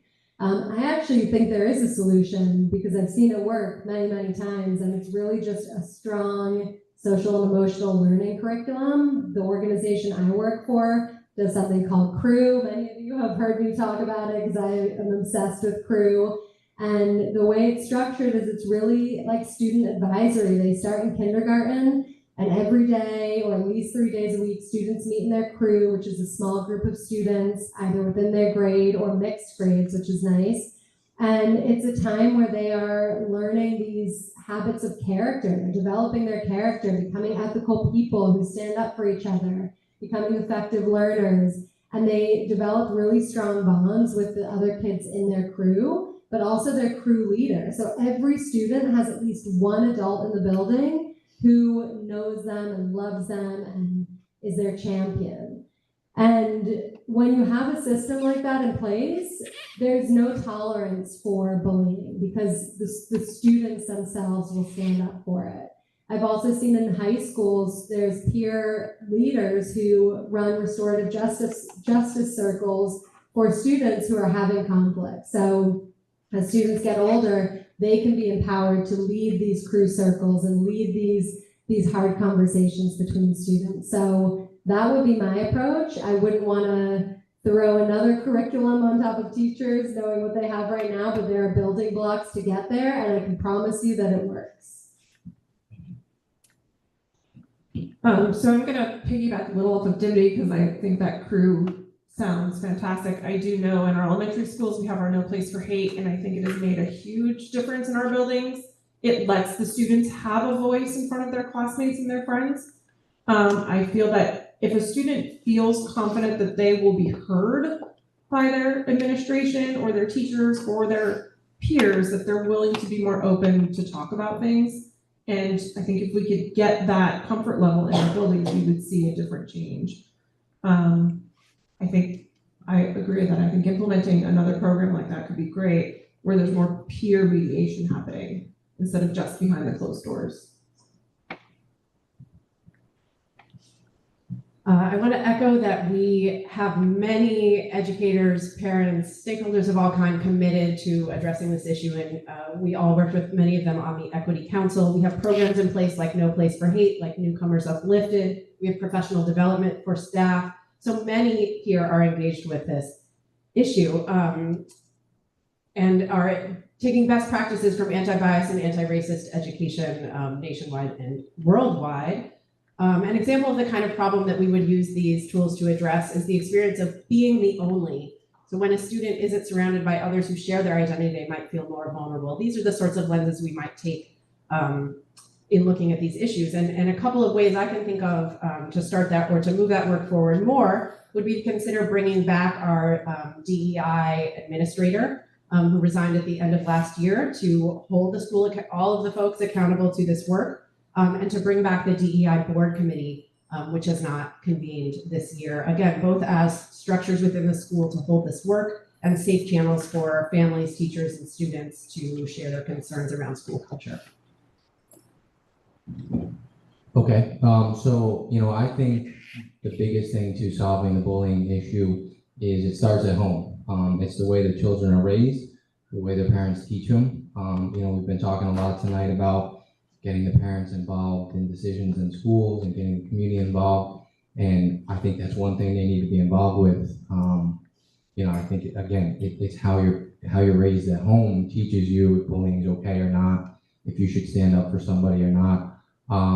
I'd be interested to see, based on the results of the survey, if it's social media bullying or if it's physical in the classroom, face-to-face bullying. I think social media creates many more avenues for bullying. And again, that's a parent decision to allow your student to have social media or not.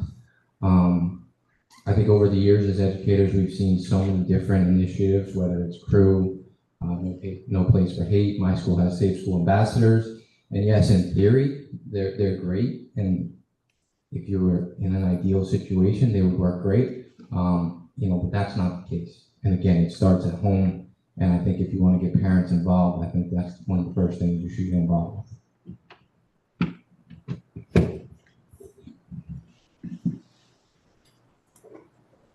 John, the question again, I just want to make sure. I'm sorry. How would you address the issue of bullying for various reasons? Bullying has been an issue for years. I know my son is a student that has been bullied. As a parent who is living through that, it's devastating in so many ways. So we put together programs. No Place for Hate, different training for staff, different training for administrators. And I welcome, as a board member, I welcome anything that someone wants to try, as long as it's reasonable, and the administration and the staff thinks, they can do it. We have a lot of programs in place. We have a lot of training in place. And we don't want bullying. And I agree with Margot, when you're the one person that's different, sometimes it's hard to speak up. And we need to continue to teach people how to defend, how to not be the person that is watching it happen and not saying anything. So for me, it's continued focus on training, continued focus on being there, being supportive, keeping the programs that we have, that we know that work in place, and seeing what else we can do. It's progressively getting better, but I would love to see it non-existent.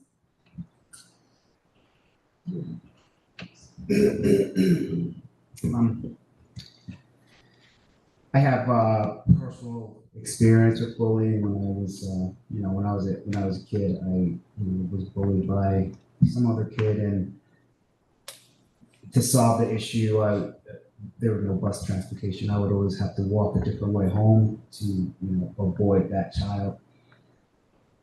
And then there's also the mental bullying that happens when I was in high school.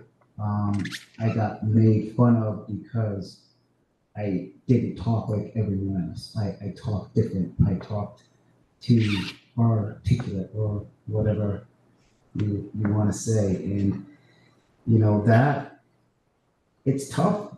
It's tough to deal with. And I wish somebody would have seen those warning signs of what was happening in my life to help me address it.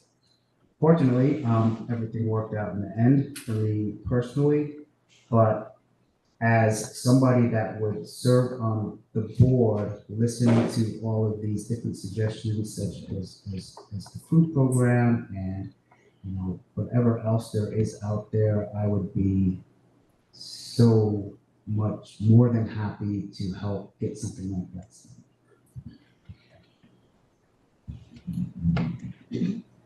I think bullying has been around since the start of time. It's also not just in school, it's in the community, it's online. Kids go home and they're bullied, they're on their phones, on social media, and they're bullied in their bedrooms. I mean, you can't get away from it. It used to be like when I was in school, I got bullied for a while, but when I went home, that was it. It wasn't that 24/7 kind of aggravation.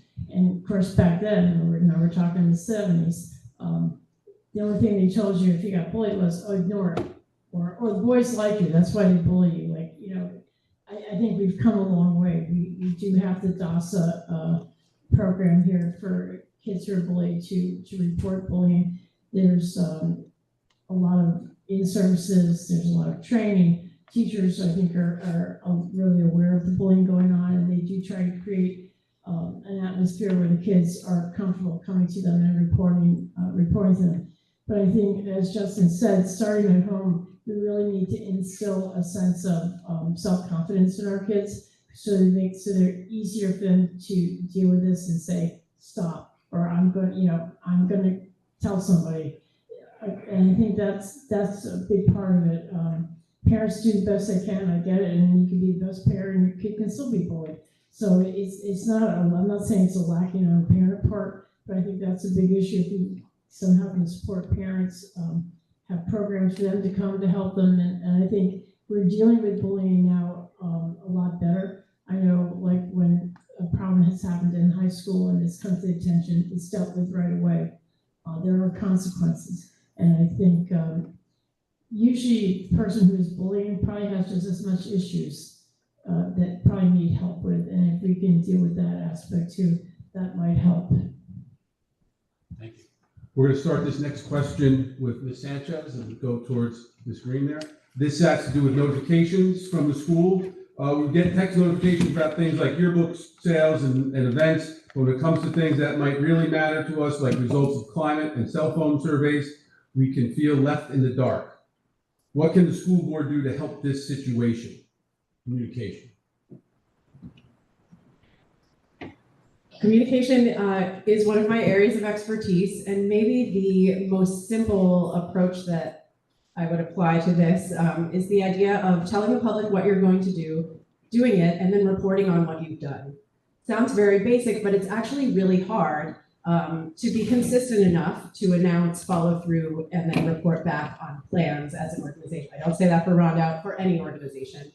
So developing a really clear plan to be sure that information is disseminated across multiple channels. For example, I noticed that this meeting was publicized, but not in my junior high newsletter. How can we make sure that it's appearing everywhere? How can we make sure that that announcement appears in all languages, or folks know how to get it translated? How can we ensure that people understand what happens at this meeting, why they might tune in? I think the Equity Lens tool is a great way to look at who is and who isn't being reached by our communications. And I want to say also that the cell phone surveys seem to be a great response to community need and to garner a lot of great feedback from really excellent participation in the community with pretty clear information that we could act on. So I'm still hopeful that some of that will be reported out and that we might then be able to use that as a process we could apply to more of the decisions that we make. Folks don't have to give their opinion when they don't have it, but if we don't offer that opportunity, they'll never know what's on people's mind. I actually think our communication has strengthened in the last few years. I don't know if it's because I personally attend meetings and I listen and I log in and I read the items myself. But I do know that if you just click on our website, you'll find a lot of what you're looking for. I do think when it comes to certain committees and issues that the community is concerned with, that there should be more open discussion forums instead of just our public hearings where they get to make a comment and actually not get an answer. I think that would be appreciated. But I do think that our communication from our superintendent point of view and our district point of view on topics has actually improved. So. Yeah, I think communication is, it's not done in consistent ways throughout the district, so that's perhaps the issue here. We get great reminders from Vanessa for the PTA, and I get great newsletters weekly, and actually pictures sent to my email weekly from Michelle Jurek, who's my son's third grade teacher, and newsletters from the elementary school. So there are lots of communications happening, but it's not consistent. And I think there are very few communications happening about board initiatives or policies, and parents don't always know where to go to get that information. A lot of times it is posted on the website. People can they can come to the meetings, which I often do, or tune into the live stream, but they don't always know to do that. There's no follow-up to that. So I think there are grounds for strengthening our communication and establishing clear processes that allow for families to be involved. So similar to what Margot said, reporting on what your plan is, but also approaching decisions in a consistent manner. So using the Equity Lens tool, doing a survey, meeting as a committee, a public committee for people which people can attend, then sharing out the results from the survey. There are just some missed steps. And I would also say that for me as a parent, part of the feeling of not knowing what's happening in the schools or getting notifications is actually just not getting to be in the schools that much. I want to be in my children's classrooms. I want to see the work they're doing. This year, the third grade, they did a project where they created a Greek landmark out of packing peanuts, and then they did a museum walk, and they researched this landmark, they wrote about it, they had to present it, and the whole community, all their family were able to come and see their project, and they felt really proud and engaged. And for me, I got to see what they'd been working on and hear the excitement from my son leading up to that. So I would like more opportunities like that, more celebrations of learning where students are developing those public speaking skills and showing off their work to people that they care about. I too would have to agree with Vanessa. My children being in their 6th year in the district, I do believe that the communication has gotten better. I remember when they first started sending out the messages and phone calls and robocalls, like you very rarely ever got them. Now I get them all the time. And I understand that there's some things that obviously just can't be put out right away. I know there's a lot of, I've heard a lot of talk about, some of the lockdowns and lockouts and stuff like that. I think the school does a very good job of getting what information they can out to us in a timely manner. They can't put out a lot of information in those situations. I understand that. I've been involved in those situations, but I think they do a very good job of getting that information out when they're able to get that information out. So in general, I would say that the communication from the school district, whether it be PTSA, the district itself, the superintendent, emails, so on and so forth, has improved tremendously over the last few years. So I get communications, I guess, as a high school parent, and of course I can go in and look at the website. There is a lot of information that's pushed out to us, and this has been mentioned, but I do think sometimes the something that I would think is super, super important is the thing that perhaps I didn't know about. I get a newsletter from the high school principal. I love that. I read it from top to bottom. And I have my calendar out. I write down all the dates I need to remember and all of that. So I feel like I'm sort of in the know, so I don't miss events or anything like that, or exam weeks and all of those sorts of things. There's also a social media presence. Every once in a while on my Facebook, I'll see something happening in the middle school, and it's like a cake, a cake hitting a middle school teacher's face or whatever. That I don't even know what that was. I just saw that picture. Well, it was Pie Day. Oh, thank you. It wasn't a cake, it was a pie. So I feel like I see sort of little glimpses in that way.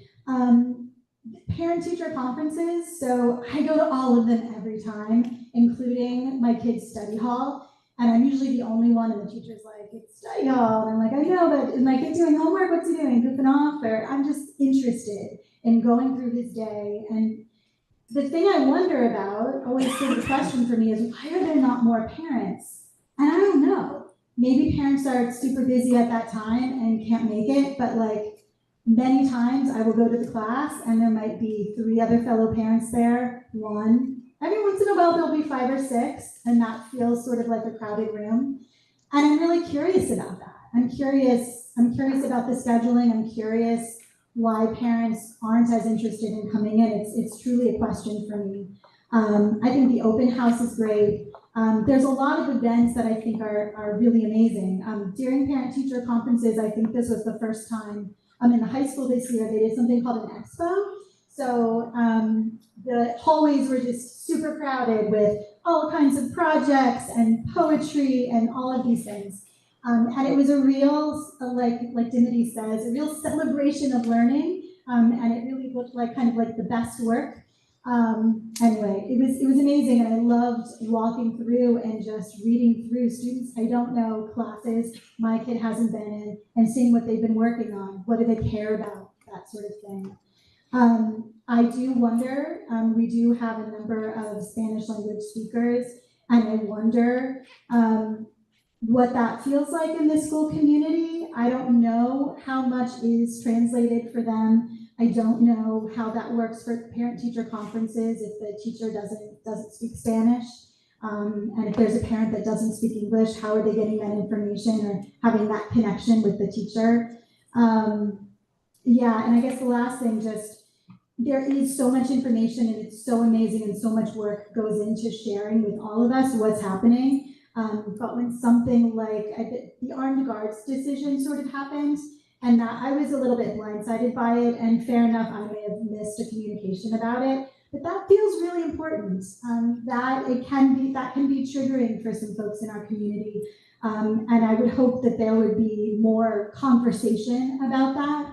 And that there would be an opportunity to hear sort of multiple perspectives about what that might feel like for particular students or families. Back in, I think it was 2023, the board asked a lot of the principals to try to really, put forth more newsletters. And we saw a really big uptick in the information getting out. And like I said, the high school justice as one example, because I was privy to receiving that myself. This is a really excellent example of that. Facebook, again, I'm always seeing things, coming up to kids, what they're doing in the classrooms. And it always impresses upon me the smiles on their faces. These kids are having a great time. One example of that is, I remember when they started the basketball league for special needs kids. And now they have the bowling and the pictures that were, I think there had been 30 pictures. The kids all have big smiles on their faces, all having a great time. And the kids in special ed and the kids in regular ed helping them, being their mentors with them. So I think we have improved in our communication. It's always encouraging to see parents come to the board meetings, come to see what's going on. Because a lot of times they say they don't know what's going on, but there's like maybe 4 or 5, 6 people at a board meeting. You really can get a lot of information that way. There are presentations, there's, policy discussion. So that's another thing, is people just come and be an integral part of it. Could you repeat the question one more time, please? Sure. In terms of communication, we get a lot of communications about yearbook sales and such, but when there's important surveys like cell phone policy, climate change, we get left in the dark. How would you improve communication? So I agree that communication is inconsistent. I've got a child in Marbletown Elementary School. I'm getting a call from Marbletown every day in a newsletter. So I, am pretty well versed on everything happening in Marbletown.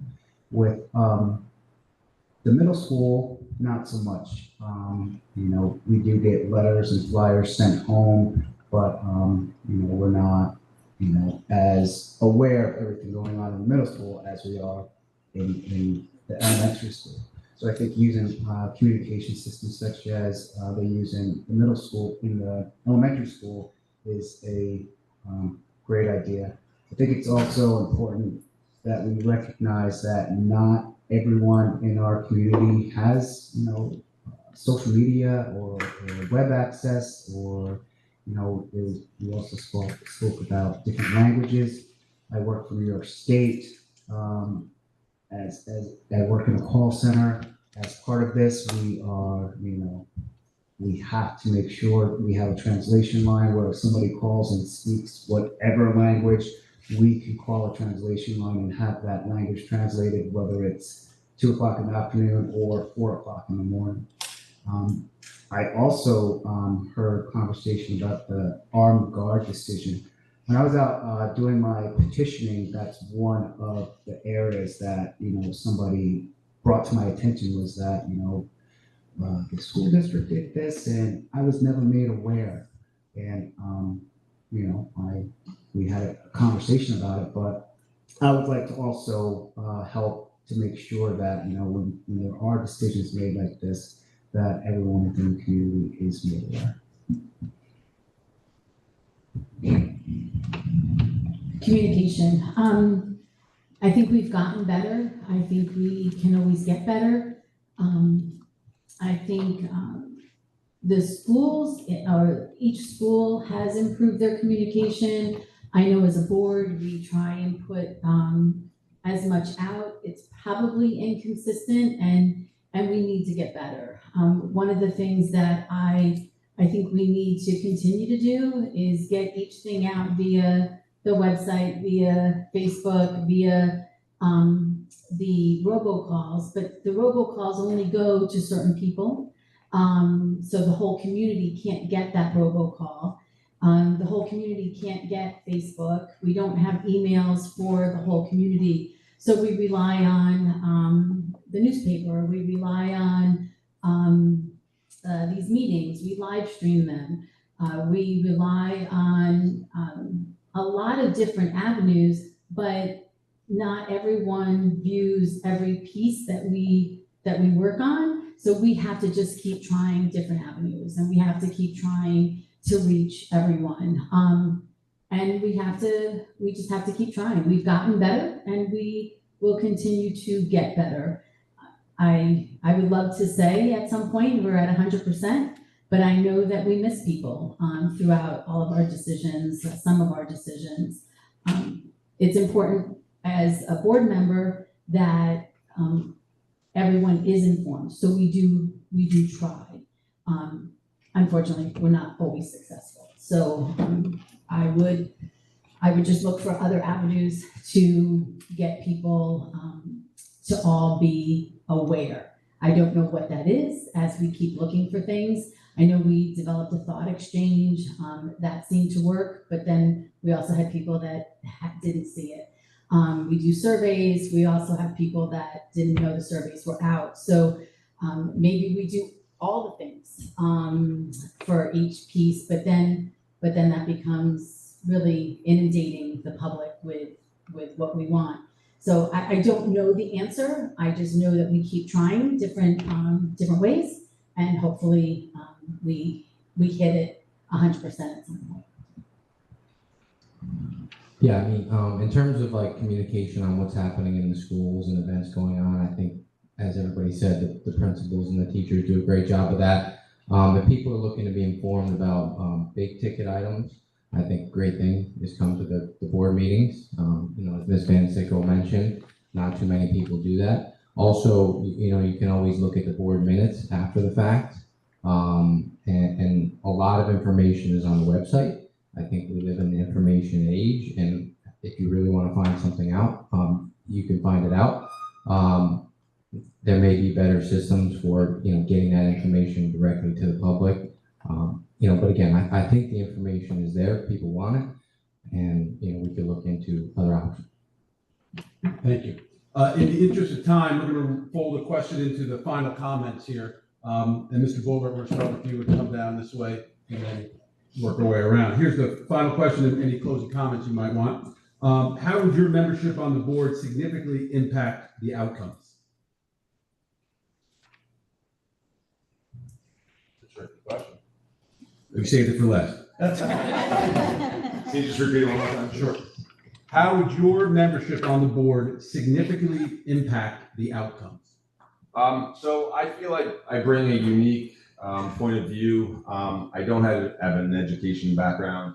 I'm not a part of different groups and different organizations, but I consider myself a local person, very community oriented. I feel like I bring a different angle than somebody else. And I think it was Ms. Van Sickle said, different points of views from different people on a board would make a successful board. If we have 9 people that have the same point of views, we're not going to get anywhere. So I feel that I can bring a different point of view to the board. In closing, I would just like to say, I know the armed security has been a huge topic, and people were kind of surprised by how it happened. I attended here 25 years ago, and we had armed security then, so it's nothing new. It's been around for 25 years. We had a state trooper in the high school 25 years ago. So, if we can do things to make our schools and our kids safer, I'm all for it. Maybe the communication could have been a little bit better. That's possible, but this is not something new. I also, just looking around the room tonight, I see a lot of my old teachers here, which I think is pretty cool, that some of these people are still involved with our school district. I see Mrs. Miller, who was my music teacher in Marbletown. Mrs. Mioli was an English teacher of mine in high school. Coach Malik was my gym teacher, football coach. Chris Renza is running around somewhere. He was one of my football coaches as well. So I think it's pretty cool. My school nurse is still here. But it's pretty cool. It's really neat to look around and see that all these people are still, have an interest in our school. So thank you. Thank you to all the people that have been out in the community, showing my self-support, and thank you for your time.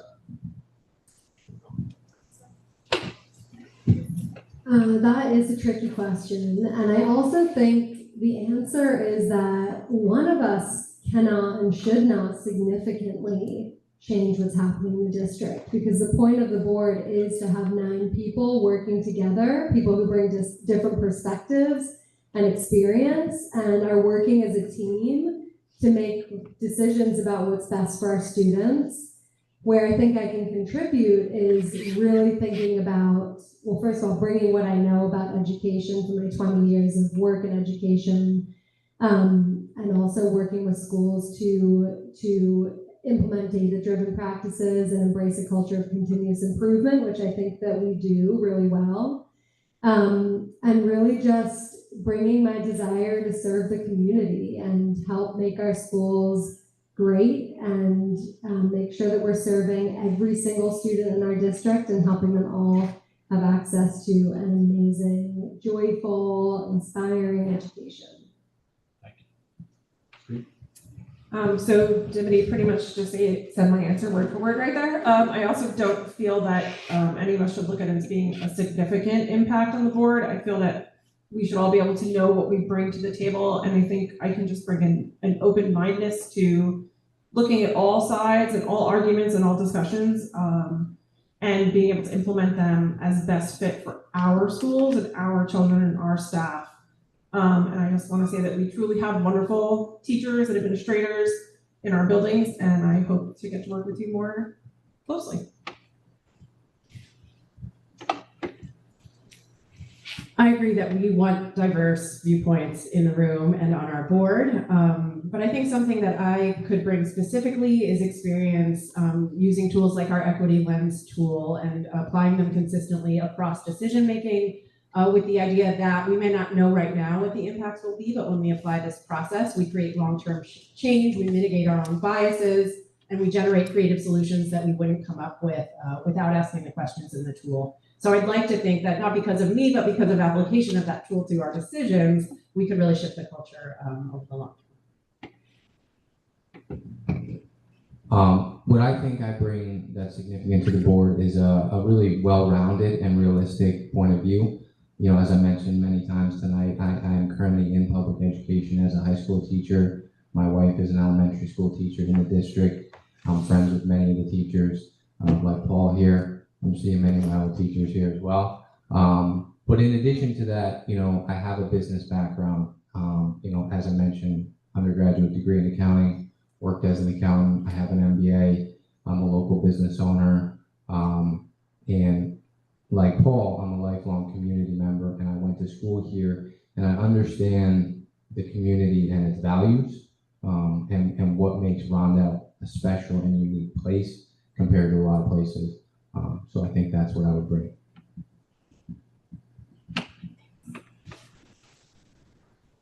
So being a board member, you're absolutely one of 9, and it's great to have, as multiple people have said, different views, different opinions.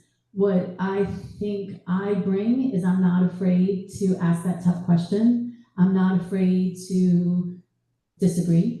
I'm not afraid to be respectful in all of that, have that conversation, and then change my mind. Identify that, maybe that someone else is right and I need to view it differently, or based on the data that I've accumulated, I think I am right, and see if other people agree. So I have absolutely no problem having the conversation, having the tough conversation, having a great conversation, but all in all, being focused on the kids and the students, admitting when we make mistakes or when I've made a mistake and trying to fix it. So I think I bring that. I bring my business background. I bring my background with special education and my son. And I always look at the whole student and how everything that we do impacts everything that they do. The organization that I work for opened its doors July 2nd of 2013. I started there July 1st of 2013. I've been there since day one. I've been a part of developing that unit from the beginning. The policies, everything that goes on, I've been a part of. I've got a business background also, like I said. I have a company called Heinz Holdings. We rent a couple of houses in Kingston, New York. I also had the opportunity to be a volunteer firefighter as well. I worked under Lou Cardinelli. I went to firefighter 1 class. I put on all the gear. They had me crawl through a tiny, tiny little hole, and I said, I can't do this. Super claustrophobic, so instead I became a certified first responder and just went through the medical class and became a medic. My educational background, I graduated from Ulster County Community College with liberal arts and paralegal, and I graduated from Marist College with a political science degree. I think, you know, I worked with people with developmental disabilities for a long time. I think I'm, you know, really good at being part of a team. I think what I can bring is that I'm not an educator. I haven't been part of a board, but I can bring fresh, new ideas, and that's it. Thank you. I think most people would say, what you see is what you get. I was really honored working when I was on the board between 20 and 23 with people who were sitting in the back. It's an honor working with them. You're one of 9. You're one of 9, but you work as a team. I'm not afraid, like Dawn would say, to ask the hard question. I'm not afraid of what's the word I'm thinking of? I'm not afraid to try something new. My 49 years of being a nurse and working here, I have 30 years of connections with people in this building. I'm not afraid of going up to someone first name basis, you know, asking help, asking for clarifications on things. I have community, I have county connections. One of my main concerns has always been the safety of the students as far as, you know, when you talk about school shootings, things like that. I always used to think, you know, when I was sitting in my office, thankfully the state trooper's office is right next to mine, so I really felt safe. But I always thought about the people who are sitting at the main doors. You know, they're the first people who would have been affected. And I fully believe that we need to protect our kids. This world has really changed, and I think we did the right thing by having the armed guards. We were sitting ducks, all schools were sitting ducks for a long time, and I think we're not that anymore. People know that if there's someone here armed, we're not an easy target. So I think that really reassures me. I'm also a strong proponent of technical education. Having been the representative on the BOCES board, as you know, BOCES is going to be moving to iPark 87 in September, and there's going to be a ton of new programs, expanded programs for our kids. My son's experience with going to BOCES and getting exposed to aviation led him to a career that he makes a lot more than his mom ever did, which is good for him. But I think all our kids need these extra skills. They're going to be workforce ready. Go to BOCES, there used to be the theory, if you went to BOCES, you can go to college. Well, that's not true. You can go to college after BOCES and you can really get a great career. So I hope that by being on the board, I can act as a little bit closer liaison to really bring all the information from our move and our expansion to the students of Rhonda so that they can have, you know, more options in their education. And I started to learn to fly airplanes at 59. So I always tell the kids, there's nothing you can't do. You know, if you think you can't do it, go try.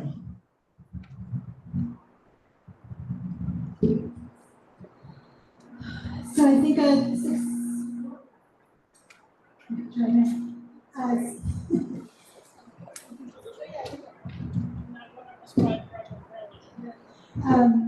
so in terms of successful outcome for students, I would say for students that graduate our district, to be able to continue in whichever pathway makes sense for them, that we support them and whatever that is. So it's been mentioned already, but many are college bound, some go to trade schools, some will be looking for employment directly after graduating. And all of those students should be supported in whatever they will endeavor.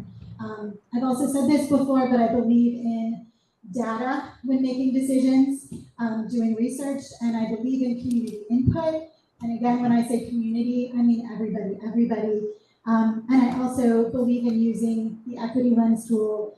For me, just to define equity, it means that people get what they need, that all students get what they need, that teachers get what they need to support students, that taxpayers get the information that they need, that staff get, but everyone gets what they need. And the equity lens tool helps us, or would help board members if they used it when making decisions to make sure that all of those multiple perspectives are taken into account and that the impact of whatever the decision is that is made is known. In other words, how would it impact folks that are sort of not in the room that are making the decision? I think it's a big responsibility. The role of a board member is to advocate, right? To advocate for students, for teachers, to community members, and I think that's a big responsibility, and I would be honored to serve. Okay, I think we've heard from everybody. We're going to wrap up this part of the meeting. Thank you for your thoughtful answers, candidates. Thank you for your thoughtful questions. That's it.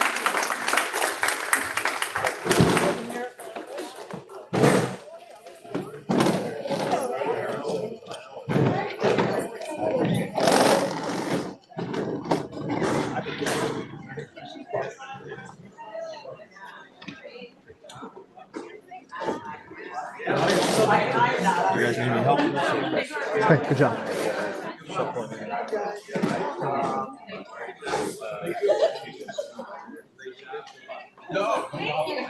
I think that's good, right?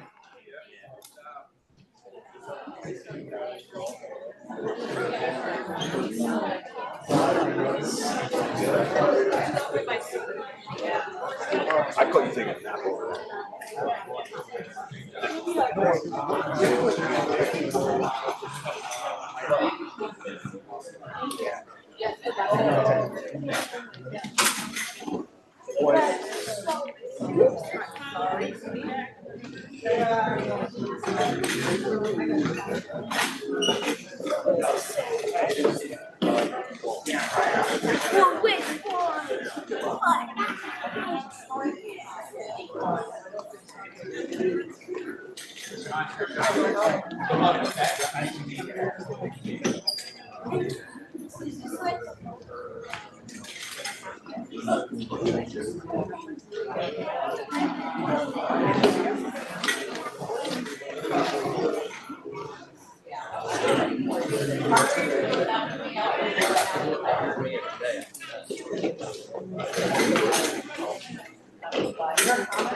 Where are we?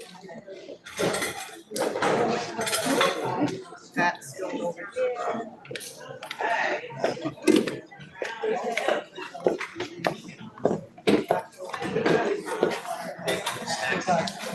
All right, let's have a board meeting.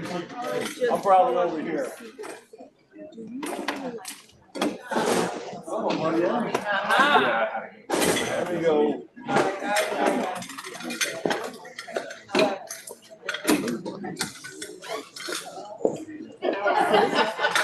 Oh, no, that was me. Okay. It's probably made it.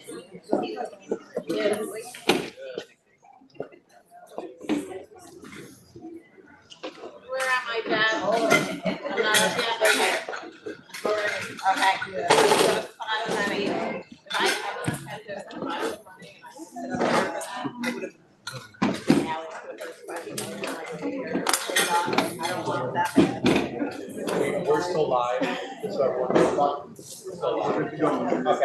That is the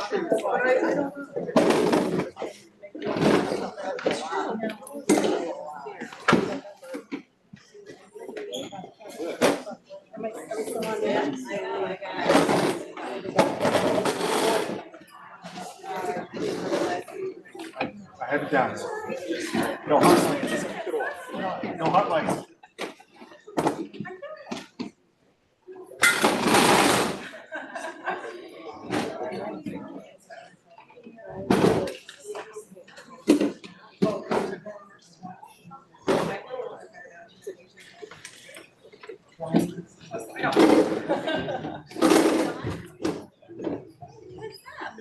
Can you finally send me one?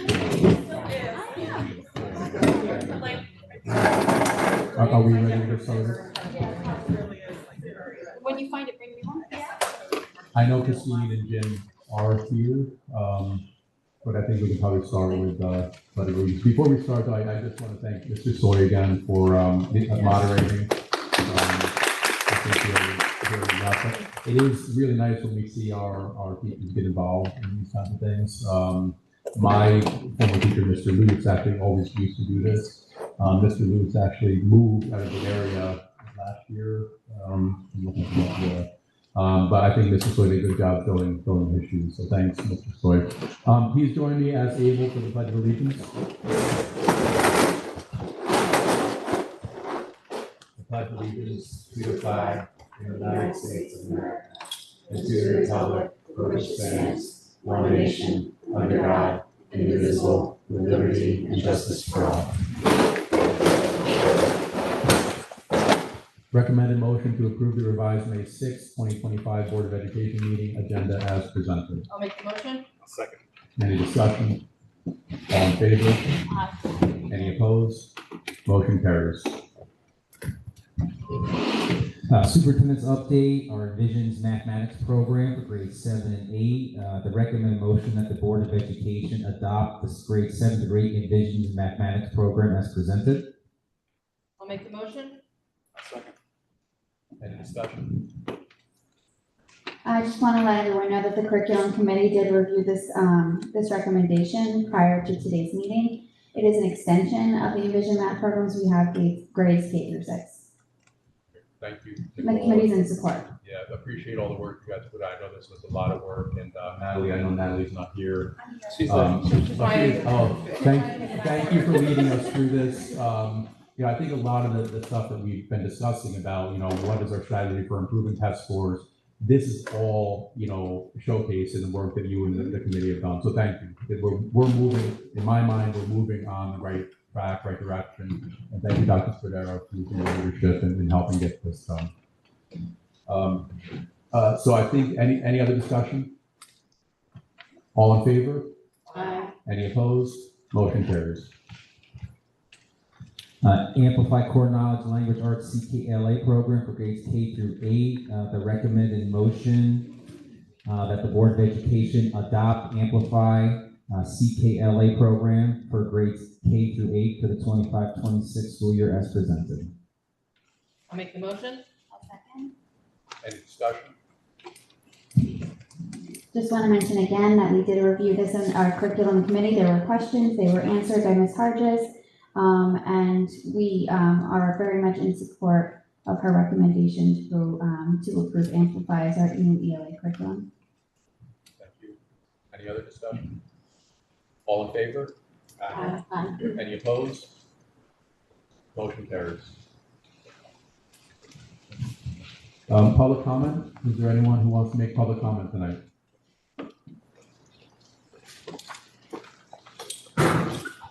You're gonna use the mic? You need the mic? They can't hear online if they didn't use the mic.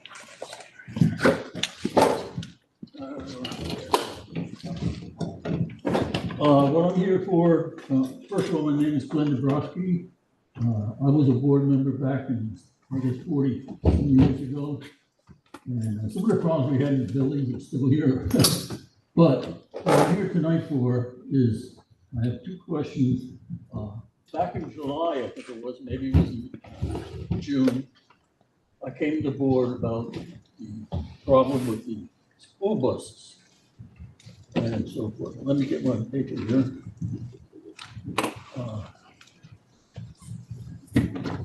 One of the things that came, I sometimes get a little confused. I'm 90 years old now. Still playing golf like this. I still get around, but sometimes my speech goes. One of the things that we had back then was a thing on transportation. Okay. Electric school buses. I brought up the fact that they only had a 5-year deal on these buses that Roundout used them. After that, the company that gets them can use them for anybody. And I asked that question and it was never answered. I had another question.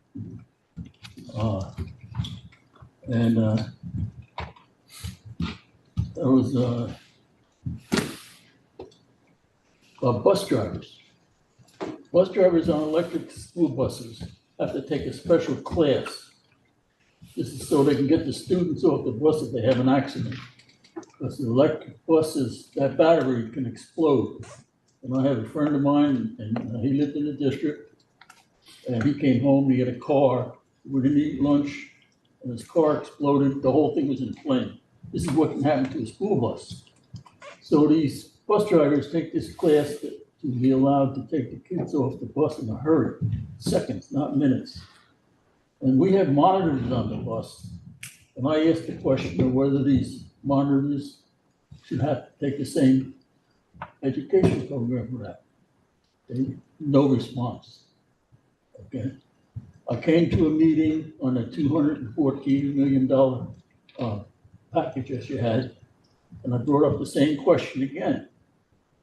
And the school, I think she was the vice president or the board president, asked me who I was and said she'd get back to me. Never got back to me. I wondered what's going on here. I mean, it's a simple thing. I have a problem with this. I think the parents should have a problem with this. There is a possibility that something could happen, and we have a monitor on the bus and doesn't know what to do. I don't know what to say. I think we ought to have some kind of response to the question. I know you don't answer the questions at the board meetings. I know the Blue Stone Press doesn't cover this place. People come and they ask questions, and nobody ever hears about it. That's all I have to say.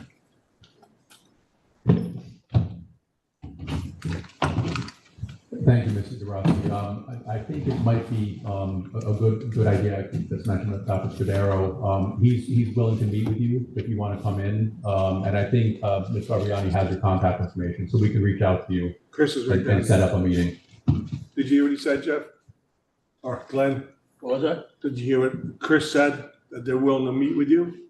Say it again, Chris. Why do they have to meet with you? I asked a question. Why can't they give a response? They want to give this the response. Yeah, so we usually don't respond to questions in this setting, but Dr. Spadaro is certainly willing to meet with you and answer your questions that you have.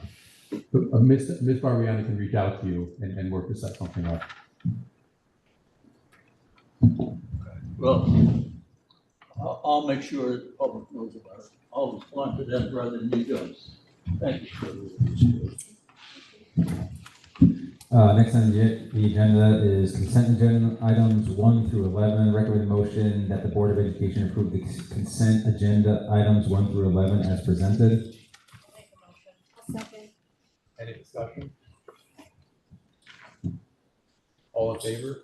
Aye. Any opposed? Motion is carried.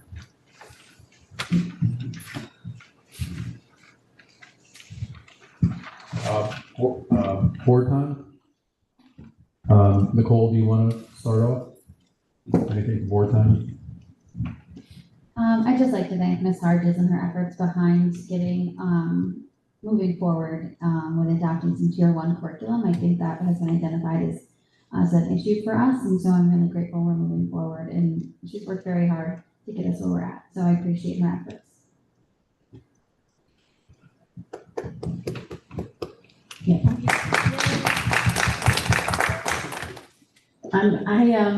Last Monday, I think I was able to do a walkthrough at the high school, and there was, I'm gonna call it the cow truck, but it was an agricultural truck with dog and dairy farming and stuff.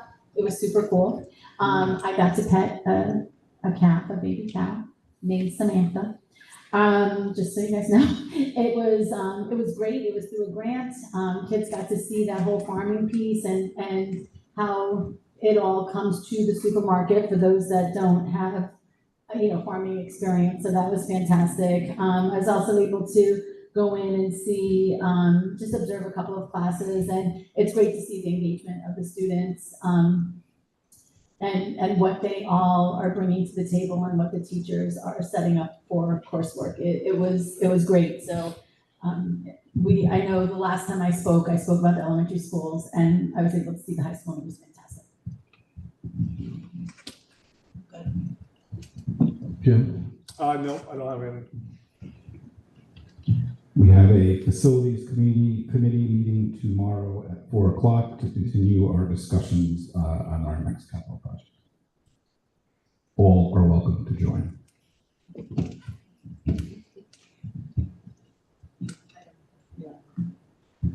Next Tuesday, May 13th, is our Distinguished Award Night. We will be honoring our tenured faculty and staff, our retirees, and our Thomas King Distinguished Award recipients. It is at 6:00 in the auditorium with a small reception to follow afterwards. I implore everybody to come and celebrate. And as somebody mentioned before, it is Teacher Appreciation Week. So thank you to all our teachers, and tomorrow specifically is Nurse Appreciation Day. So thank you to our nurses. Great, thank you, Carolyn. Recommend a motion be resolved that the Board of Education approve the consent agenda item 3 as presented. I'll make the motion. I'll second. Any discussion? All in favor? Aye. Any opposed? Motion carries. Recommended motion that the Board of Education move into executive session to discuss the employment history of particular individuals and employment history of a particular corporation. I'll make the motion. Second. Any discussion?